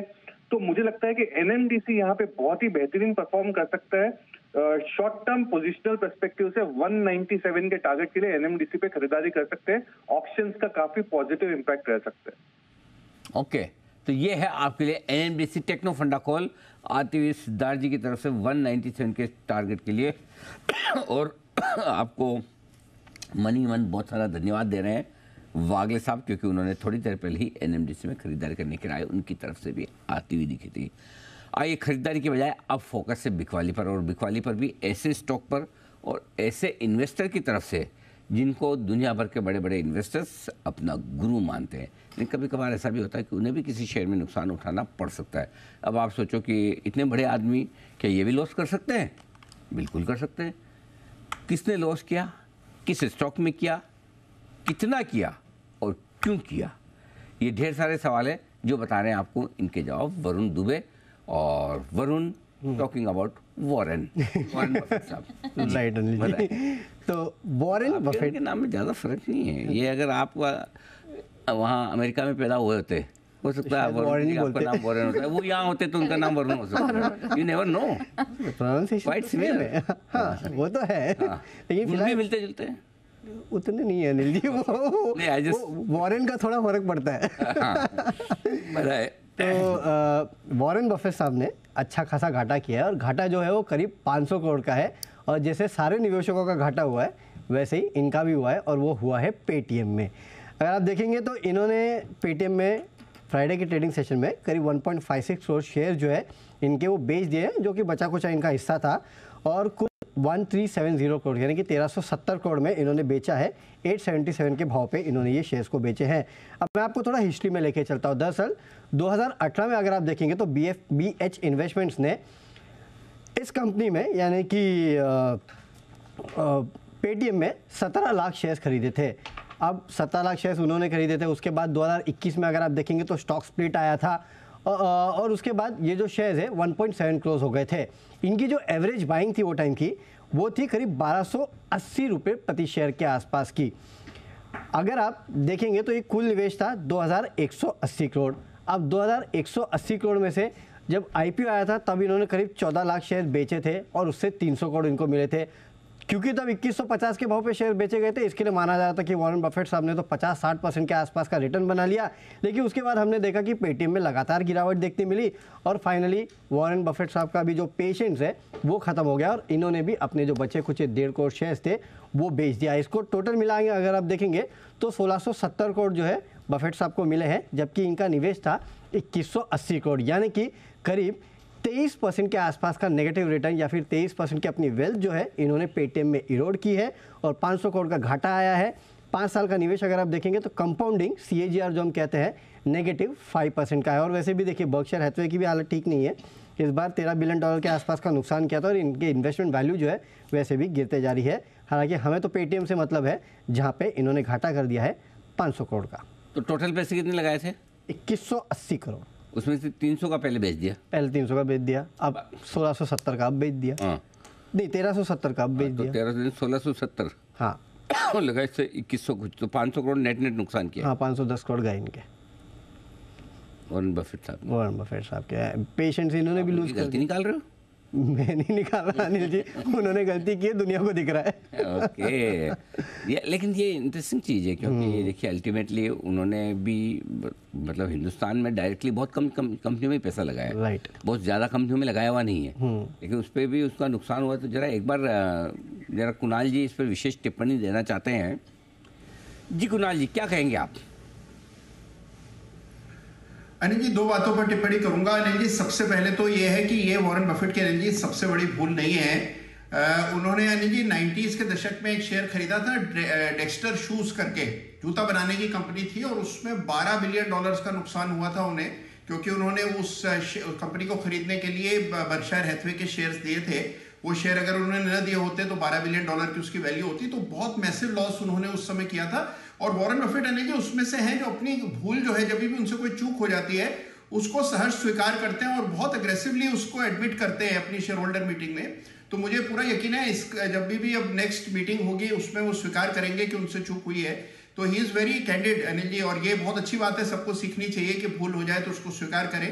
और दूसरी बात अनिल जी, जो आपने अभी कहा कि वरुण जी अगर यूएस में होते तो नाम उनका वॉरेन होता, तो मेरा सवाल अनिल जी क्या ये है कि अगर वरुण जी यूएस में होते तो क्या वॉरेन होकर के उतने ही पैसे वाले होते, और वॉरेन बफेट अगर इंडिया में होते उनका नाम वरुण होता तो वो वरुण जी जितने ही पैसे वाले होते। तो इस पर थोड़ा प्रकाश डालें। कुणाल जी, मैं पहले ही डिनाई कर चुका हूँ कि ये मैं कह सकता हूँ कितने पैसे वाले होते वरुण, वहां जाके वरुण बन के ये तो नहीं पता, लेकिन यहाँ से ज्यादा पैसे वाले होते यहाँ से तो ज्यादा होता है, इतना तो मैं कह सकता हूँ कि जितने अभी हैं।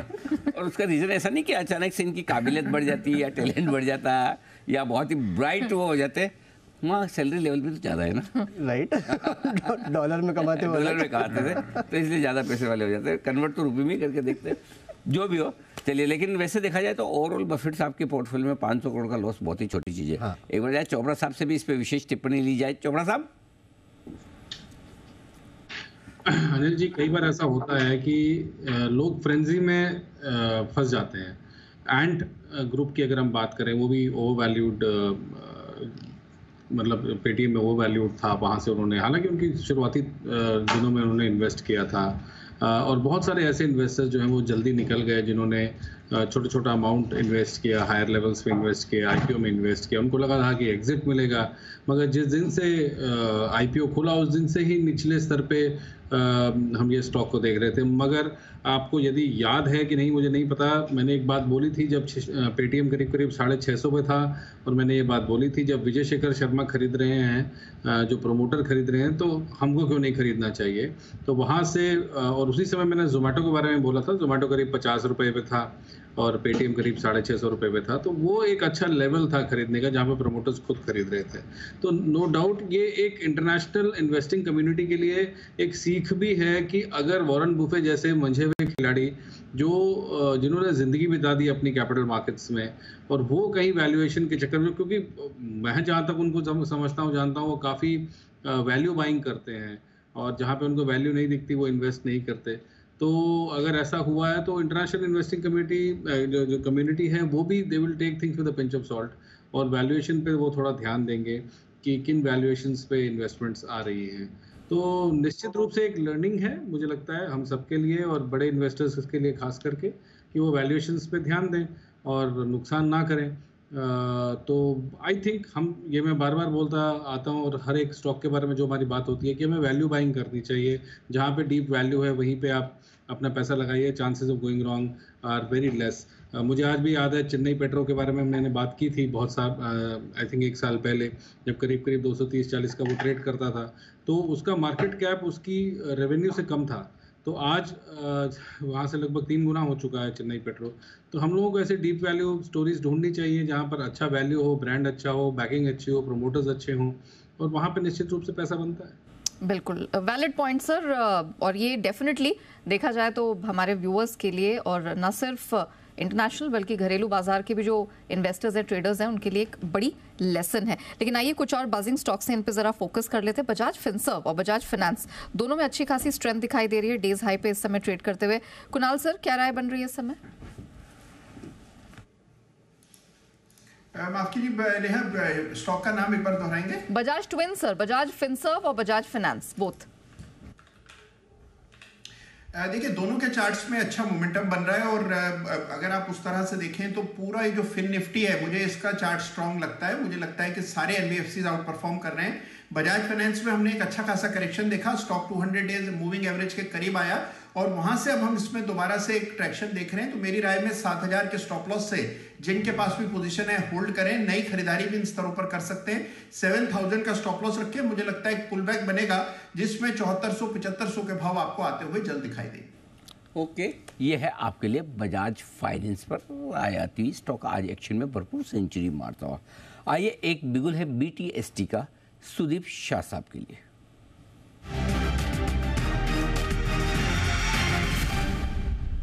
सुदीप जी बताएं सर।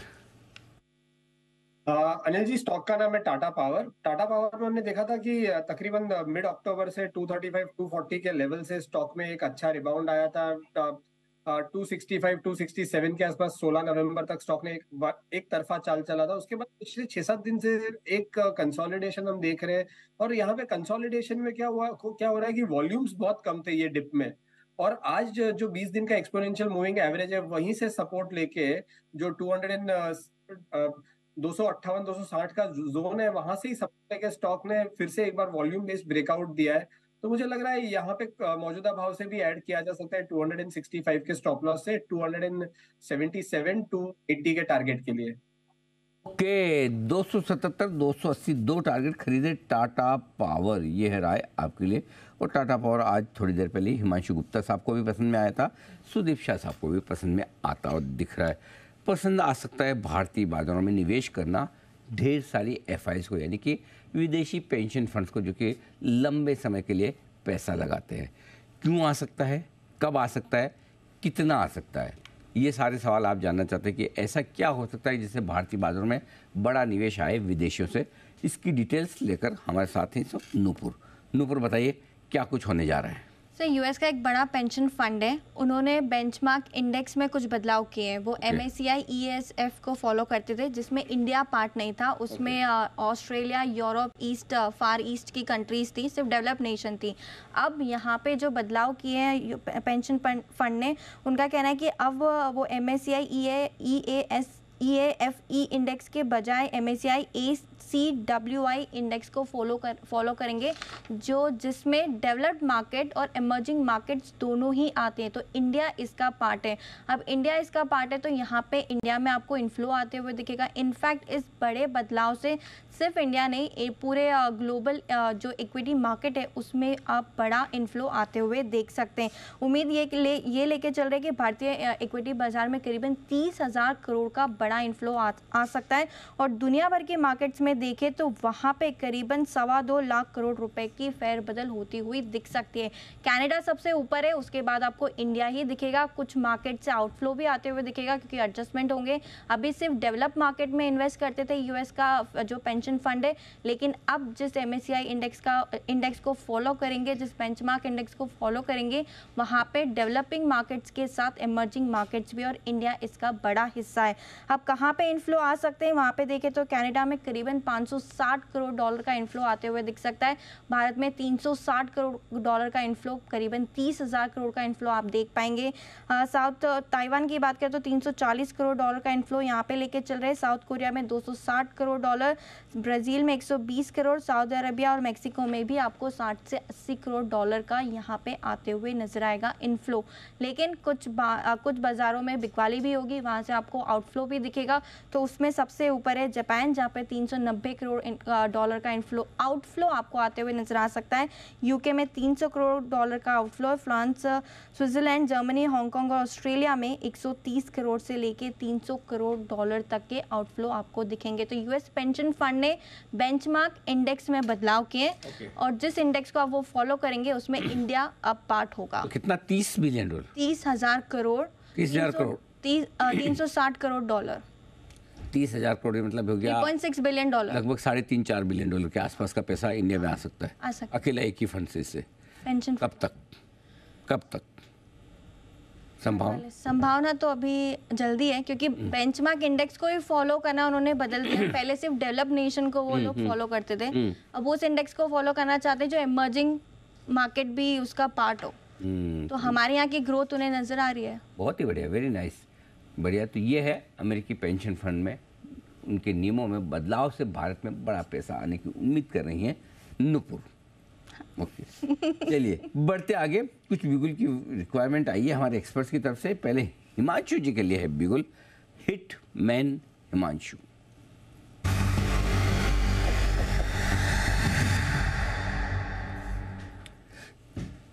बताएं सर।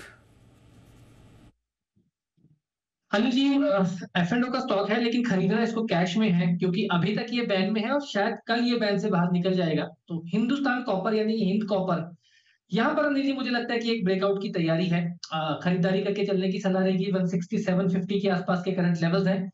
164 रुपए के स्टॉप लॉस के साथ हिंद कॉपर में खरीदारी करके चलने की सलाह है। मेरा मानना है कि 172-175 रुपए तक का मूव इसमें कल तक देखने को मिल सकता है। काफी अच्छी कंसोलिडेशन लोअर लेवल्स में देखने को मिली। बैन में होने के बावजूद यहाँ पर काफी अच्छी स्ट्रेंथ बनते हुए नजर आई है।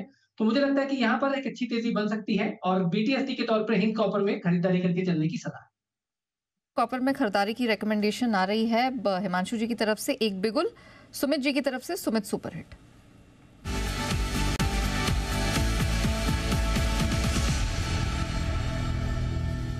सुमित जी बताइए सर। बाय का स्टॉक अभी रडार पे है। फाइनेंशियल स्टॉक्स के अंदर मोमेंटम तेजी का देखने को मिल रहा है। जो स्टॉक अभी मेरे रडार पे आया है उसका अभी भाव चल रहा है 144 रुपए, 144 रुपए 10 पैसे। 144.10 का अभी भाव है। स्टॉक का नाम है L&T finance, L&T FH। L&T finance के अंदर मोमेंटम तेजी का बन रहा है। पिछले 5 दिनों के हाई स्टॉक आज ब्रेक कर रहा है। स्टॉक के अंदर मोमेंटम तेजी का बन रहा है। स्टॉक यहाँ से ऊपर का मूव दिखाना चाहिए। खरीदारी करें, जिन्होंने ले रखा है वो लोग होल्ड करें। स्टॉक का जो नीचे में चार्ट्स के ऊपर सपोर्ट है 140, 141 के पास है, तो 140 का स्टॉप लॉस लगा के L&T फाइनेंस में खरीदारी करके चलने का सलाह रहेगा। ऊपर में जो टारगेट देखने को मिल सकते हैं, पहला टारगेट 148 रुपए का, दूसरा टारगेट 151 रुपए का। 4-5 दिनों का व्यू लेके खरीदारी करें 140 के स्टॉप लॉस से 148 और 151 के टारगेट्स के लिए। 148, 151 दो टारगेट L&T फाइनेंस के आते हुए आपके लिए 140 के स्टॉप लॉस है। बड़े दिनों बाद फिर से 150 की तरफ स्टॉक पहुंच रहा है। अच्छा है, बहुत बढ़िया है, वेरी नाइस। सुदीप शाह साहब भी फुल फॉर्म में आज बढ़िया, एकदम एक के बाद एक धड़ाधड़ कॉल्स आ रहे हैं उनकी तरफ से। बिल्कुल उनके लिए है BTS वाला।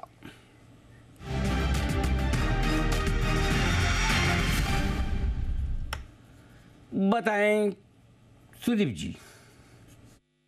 अनिल जी, स्टॉक का नाम है टाटा मोटर्स। टाटा मोटर्स में हमने देखा है कि पिछले 6-7 दिन के कंसोलिडेशन के बाद आज हमने एक अच्छा ब्रेकआउट भी स्टॉक में देखा है और स्टॉक ऑलमोस्ट जो अपना 683, 685 का पिछले 5-6 दिन का जो स्विंग हाई है उसके ऊपर अब सस्टेन कर रहा है। और ओवरऑल ट्रेंड भी इसका 2-3 महीने के टाइम फ्रेम से देखे तो मीडियम टर्म और लॉन्ग शॉर्ट टर्म में बहुत अच्छा है। तो मुझे लग रहा है यहाँ पे एक अच्छी चाल ये स्टॉक में देखी जा सकती है daily, weekly, monthly time frame के हिसाब से। और 683 के स्टॉप लॉस से मुझे लग रहा है ये स्टॉक में अगले कुछ दिनों में 720, 725 के लेवल्स आ सकते हैं। ये BTST के हिसाब से नहीं, बट अगले 2-3 दिन के हिसाब से पोजिशनल व्यू अगर लेके चले तो यहाँ पे ये ऊपर के लेवल्स अराउंड 720, 725 तक के लेवल स्टॉक दिखा सकता है।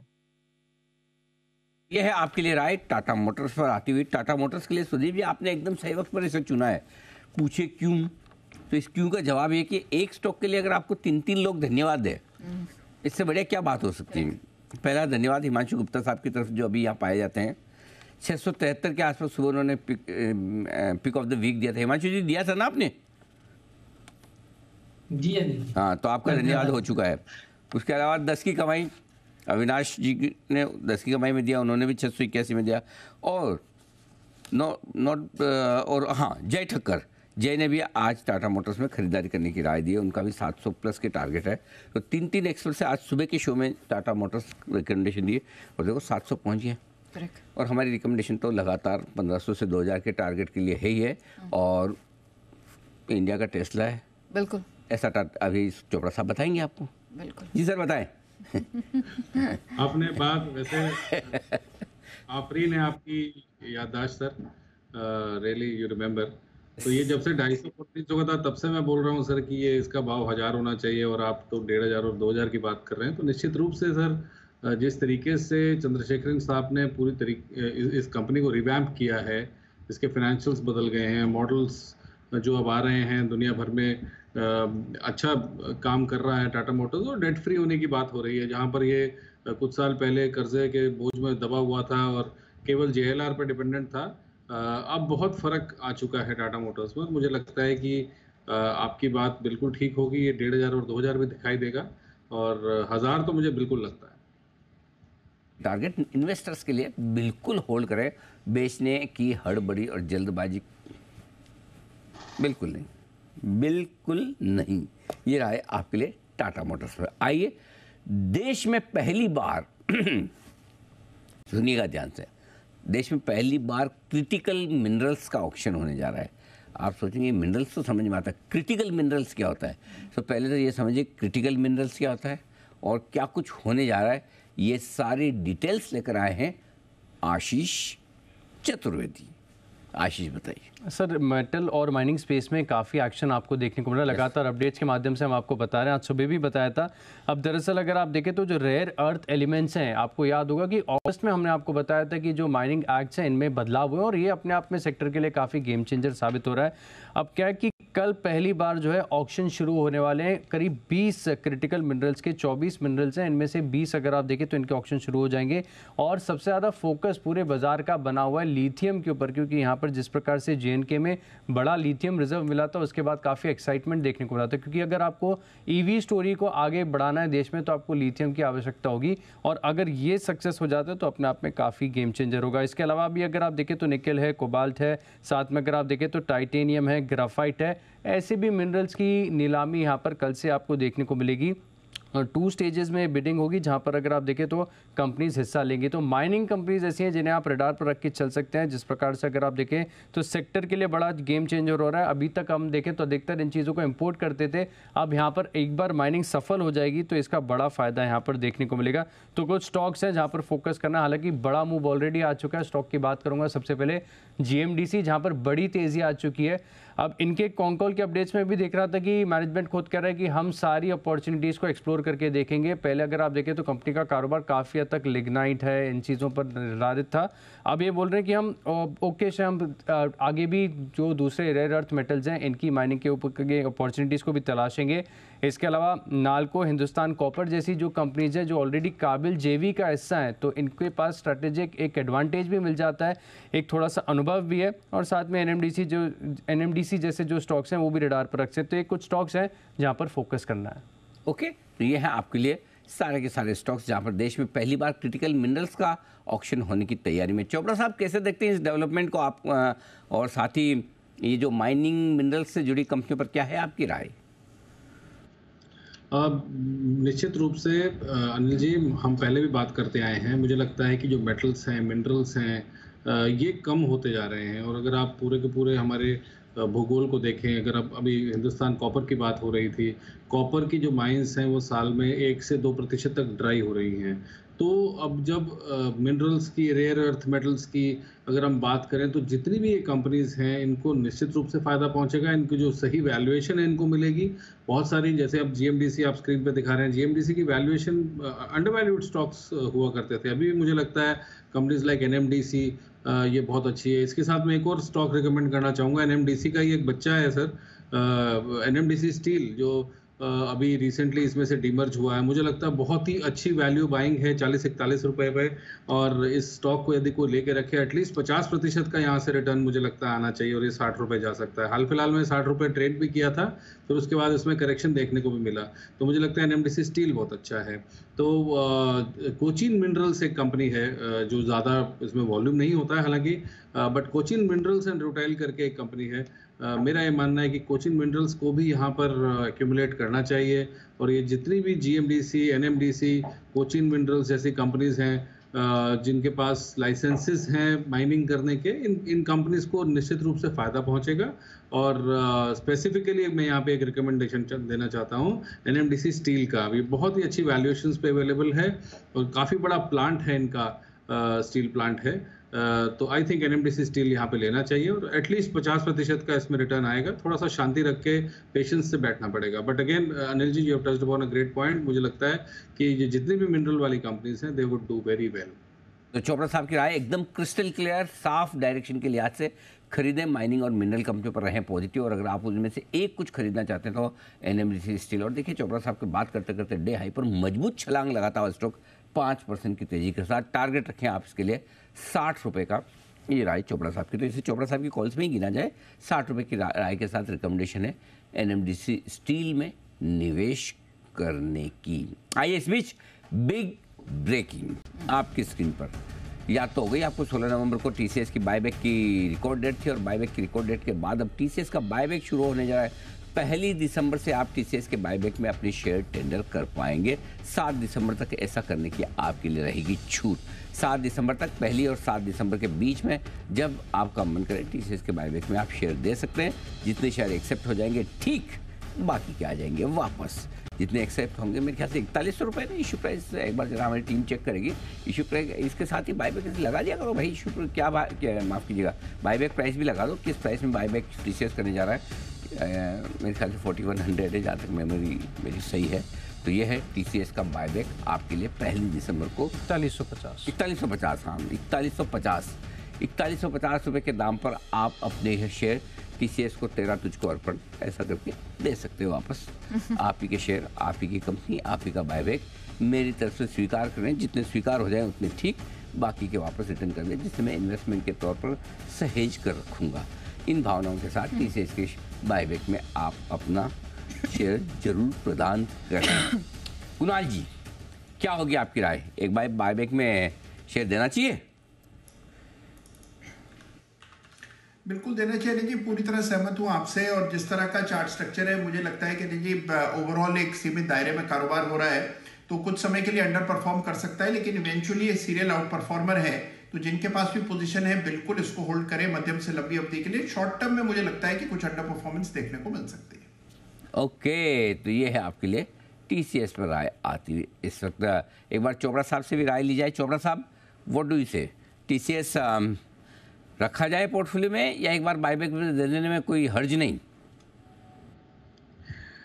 देखिए, पोर्टफोलियो स्टॉक है अनिल सर, और मुझे लगता है टीसीएस जैसा स्टॉक जो लोग होल्ड कर रहे हैं, मेरे खुद हमारे ऐसे कुछ क्लाइंट्स हैं जो 10-15 साल से होल्ड कर रहे हैं, 20 साल से होल्ड कर रहे हैं, और over a period of time मैं मानता हूँ पिछले 1-2 साल आईटी के लिए बहुत अच्छे नहीं रहे, मगर over a period of time ये इन कंपनीज ने अच्छा पैसा कमा के दिया है, डिविडेंड भी दिया है, और मुझे लगता है टीसीएस अग्रणी कंपनी है टाटा समूह की।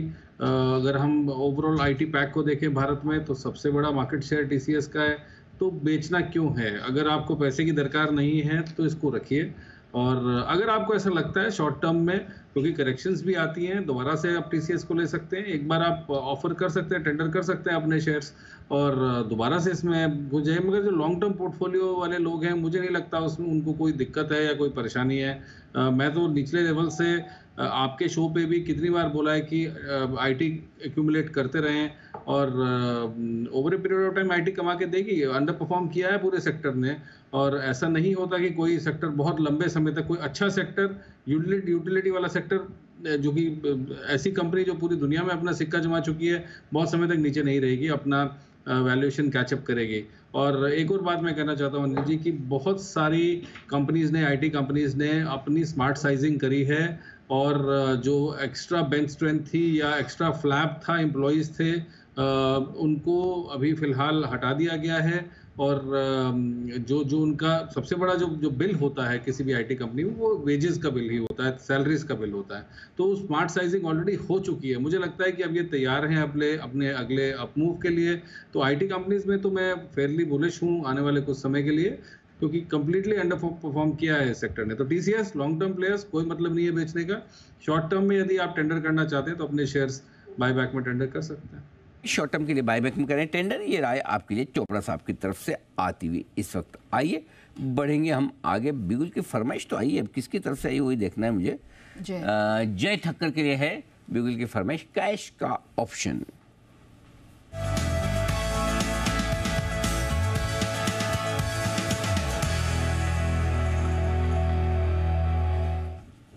ये पहले तो एक सुबह वाला ऑप्शन जो आपने निफ्टी में कहा था कि पुट भी खरीदिए, कॉल भी खरीदिए, कोई बड़े मूव की तैयारी है, बड़ा मूव क्या ऊपर की तरफ आ रहा है, ये कंफर्मेशन दीजिए।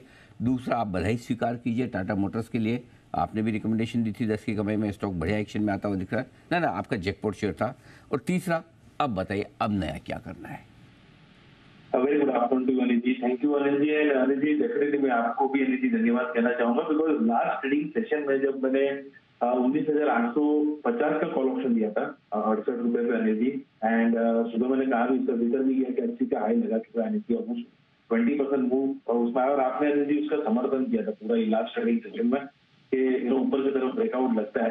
एंड एनर्जी आज जब मॉर्निंग में मैंने लॉन्ग ट्रायंगल दिया था वो लगभग 72 के आसपास दिया था, टोटल जो हुआ था वो एनर्जी टोटल वो 105 तक गया। अभी भी 100 रुपए तक का टोटल है उसमें, तो आप देखिए उसमें अच्छा प्रॉफिट हो गया। कंबाइंड अगर हम देखें प्रीमियम तो 105 तक गया, तो अभी भी अच्छा मुनाफा हो रहा है। जैसे वहाँ पे प्रॉफिट बुक कर ले तो कर भी सकते हैं, क्योंकि आज अच्छा मूव आ चुका है वहाँ पे। और फ्रेश रिकमेंडेशन अभी जो मेरा है वो 19,900 के कॉल ऑप्शन में है। एक ब्रेकआउट हमें की आपको डेफिनेटली देखने मिलता है 19,900 के ऊपर। इनफैक्ट क्लोज आ जाए एनर्जी तो बहुत ही अच्छा है, but seems difficult. Let's see what happens in the last 15 minutes. But जो हिसाब से एनर्जी 19,875 तो मतलब उसके ऊपर तो क्लोज आ रहा है, उसके ऊपर बंद आ रहा है, तो and taking that as a positive thing. And इसीलिए 19,900 का कॉल ऑप्शन एनर्जी 79-80 रुपीज से आप खरीद सकते हैं। 79-80 के रेंज में आप खरीदे यहाँ पे। एंड स्टॉप लॉस जो लगाना होगा that can be placed at 47। सो 47 पर एक स्टॉप लॉस लगा है। टारगेट ऊपर एनर्जी निकल रहे हैं 123 एंड 149। सो 123 एंड 149 ये दो टारगेट्स के लिए आप 19,900 का कॉल ऑप्शन निफ्टी का खरीदे, बिकॉज डेफिनेटली एक रेंज ब्रेकआउट तो नहीं आया ये, और ब्रेकआउट के ऊपर ही हमें आज क्लोज देखने मिलेगा फॉर श्योर। केवल इतना ही कि 19,900 के ऊपर क्लोज करना है, पर रेंज के ऊपर तो ब्रेकआउट आ ही गया। यह है आपके लिए निफ्टी का 19,900 का कॉल ऑप्शन खरीदें 47 रुपए के स्टॉप लॉस के साथ। 143, 149 दो टारगेट आपके लिए रहने चाहिए। 80 के आसपास इस कॉल ऑप्शन में खरीदारी करें। और जो जय आपने सुबह दिया था वो 19,750 का पुट और 19,900 का कॉल ऑप्शन, वो पोजीशन बनाए रखे हैं, वो छोड़ दें अभी? नहीं, वो उसमें प्रॉफिट बुक कर सकते हैं। आज ही एक अच्छा मूव आ चुका है। जो 72 पर बनाया था 105 टोटल हो गया है, तो आज ही 50% प्रॉफिट देखने मिल रहा है उसमें। आई मीन अच्छा 50% मूव आया, तो वहां पे प्रॉफिट बुक करके यहाँ पे पोजीशन बना सकते हैं। एक और बिगुल की तैयारी, एक बिगुल सुमित जी के लिए, सुमित के सुपर हिट।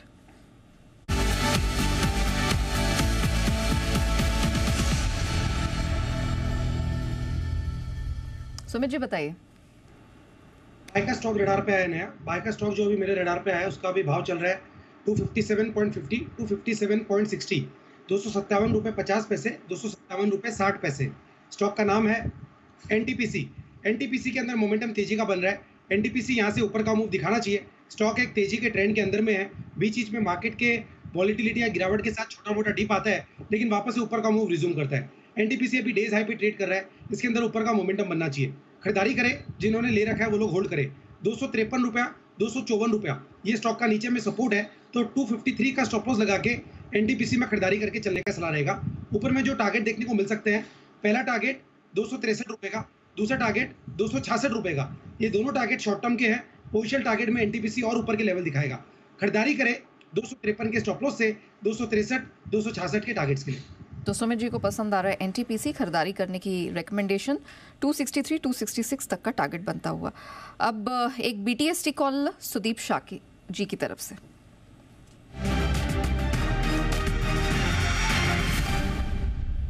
सुदीप जी बताइए। जी नहीं, स्टॉक का नाम है बजाज फिनसर्व। बजाज फिनसर्व का अगर हम medium to long term chart देखें तो आज यहाँ पे एक सिमेट्रिकल ट्रायंगल ब्रेकआउट आ रहा है।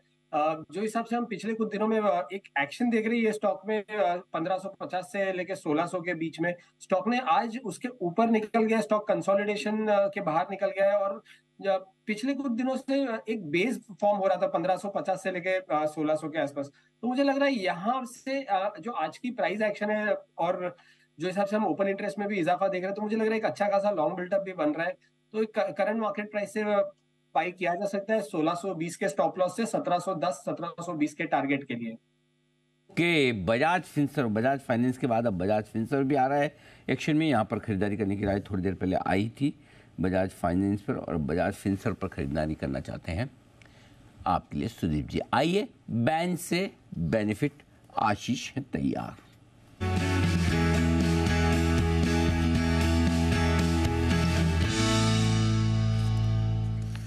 ऐसा तो हो नहीं सकता कि आशीष आज बैन में से किसी को बाहर निकाले ना, कोई को तो निकलेगा। सर 3 स्टॉक निकलेंगे 5 में से 5 है ना? स्टॉक है हमारे पास 5। 7 स्टॉक हैं, 7 में से 5 और 2 और आगे 7।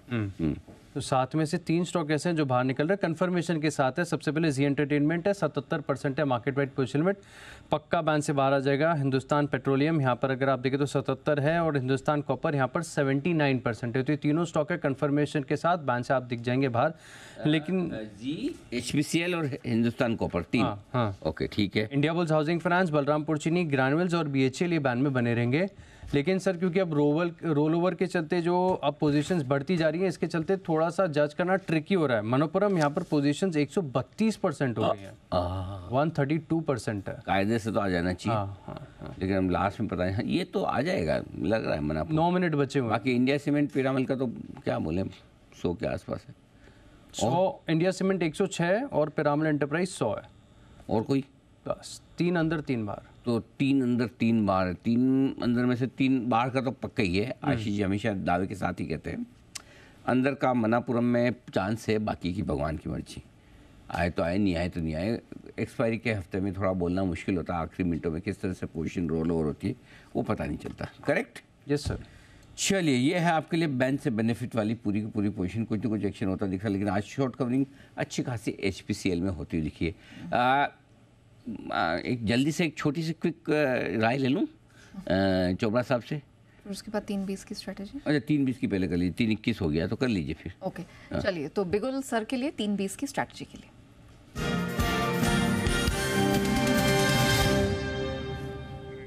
ओके डाउ फ्यूचर्स रिकवर करता हुआ 15 पॉइंट्स की स्ट्रेंथ यहाँ पर नजर आ रही है। नास्डैक फ्यूचर्स रिकवरी यहाँ पर भी है, पहले 38-40 पॉइंट्स नीचे था, 20 पॉइंट्स की ही कमजोरी यहाँ पर दिखाई दे रही है।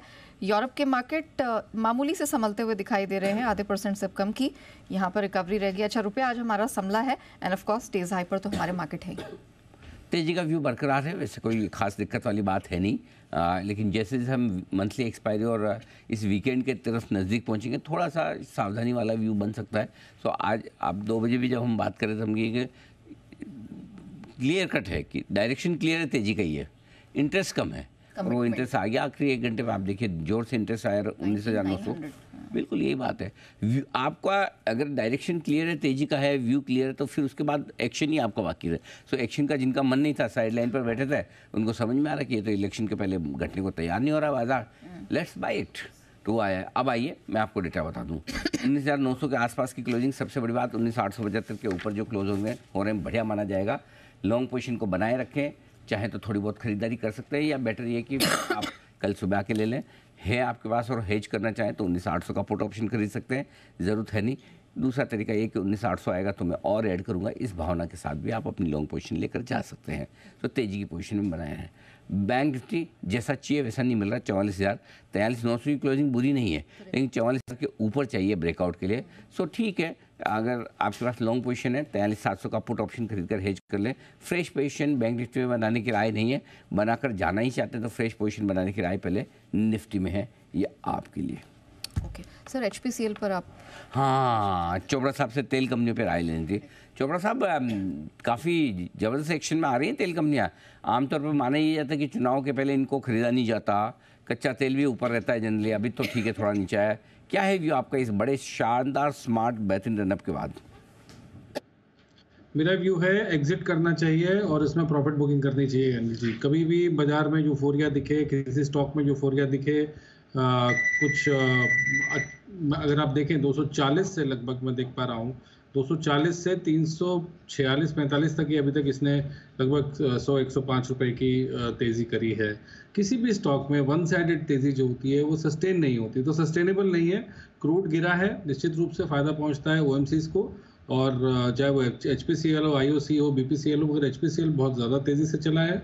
मुझे लगता है प्रॉफिट बुक करके वेट करना चाहिए। दोबारा आपको मिलता है नीचे में 260-270 पे, बहुत ही अच्छा लेवल होगा, खरीदना चाहिए। तो थोड़ा सा कंजर्वेटिवली सोचें और मुझे लगता है प्रॉफिट बुक करके बाहर आए, वो एक अच्छी स्ट्रैटेजी होगी। प्रॉफिट बुक करें, बाहर निकलें, एंजॉय करें लाइफ, ये है आपकी चोपड़ा से। शुरू के 2 सेंटेंस चोपड़ा जी ने बोले हैं, तीसरा एंजॉय करें लाइफ मेरी तरफ से था। हाँ, लेट्स बी क्लियर। नहीं तो ऐसा नहीं कि आप सर ने नहीं बोला, उनके सर्कल ऑब्जेक्शन भी ले सकते, मैंने तो ऐसा नहीं कहा था। तो एंजॉय करने के लिए मैंने कहा है, प्रॉफिट बुक करने के लिए सर ने कहा है HPCL, ये है वो स्टॉक जहां पर एक्शन भरपूर बनता दिख रहा है। एक्शन भरपूर है, एक और स्टॉक में नहीं, पूरे स्पेस में एक ही ग्रुप में, और वो है अदानी ग्रुप के शेयर में। आज है भरपूर एक्शन। अरमान बताएंगे हमें क्यों है एक्शन। अरमान। जी सर बिल्कुल, क्योंकि यहाँ पर अगर आप देखें अडानी हिंडनबर्ग मामले में सुप्रीम कोर्ट में जो है सुनवाई होती हुई दिखी थी, उसमें ये निकल कर आया है कि सेबी ने सुप्रीम कोर्ट को ये जानकारी दी है कि जांच के लिए अब उन्हें और अधिक समय जो है वो नहीं चाहिए, उसकी ज़रूरत नहीं है। कुल जो 24 मामले हैं उसमें से अगर आप बात करें 22 मामलों की जांच पूरी हो चुकी है, और इसके अलावा अगर आप देखें तो उनके लिए अब बाकी जो अगर आप देखें सिर्फ 2 मामले से बचते हैं, जहां पर अगर आप देखें क्योंकि विदेशी रेगुलेटर्स जो हैं उनके रिस्पॉन्स आना बाकी है, इसीलिए वहां पर इंतजार किया जा रहा है। बाकी सब मामलों में ऑलरेडी जहां पर इन्वेस्टिगेशन पूरा हो चुका है और अब उसमें और ज़्यादा इन्वेस्टिगेशन करने के लिए कोई ज़रूरत नहीं है, इसीलिए यहाँ पर सुप्रीम कोर्ट की तरफ से ये अपडेट आता हुआ दिखा है, और आज इसी के चलते आपको दिख रहा है सारे स्टॉक्स में बढ़िया मूवमेंट देखने को मिल रहा है। तो अच्छा खासा मोमेंटम आज हमने अदानी स्पेस में देखा ही है, और बहुत सारे स्टॉक्स में हमने देखा आज रिकमेंडेशन भी निकल कर आई है। लेकिन 3.5 मिनट बचे हैं, लेकिन कुछ फटाफट ऐसे स्टॉक्स हैं जिन पर क्विक राय यहाँ पर ले लेते हैं। हमने लास्ट मोमेंट में देखा कि IT stocks, Nifty IT space के कुछ बड़े नाम हैं, उनमें क्विक रिकवरी दिखी। Tech Mahindra, Infosys, HCL tech सब डेज हाई की तरफ बढ़ते हुए बड़ी तीव्रता से नजर आए हैं। बंसल सर, क्विक चेक एक टेक महिंद्रा पे आपसे लेना चाहूंगी, कोई राय?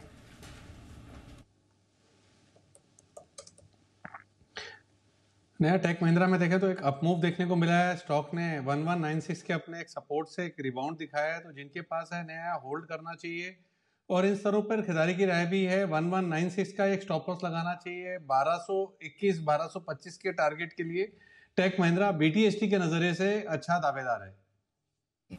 साथ ही एक बिगुल जय के लिए क्विकली, जय का जैकपॉट।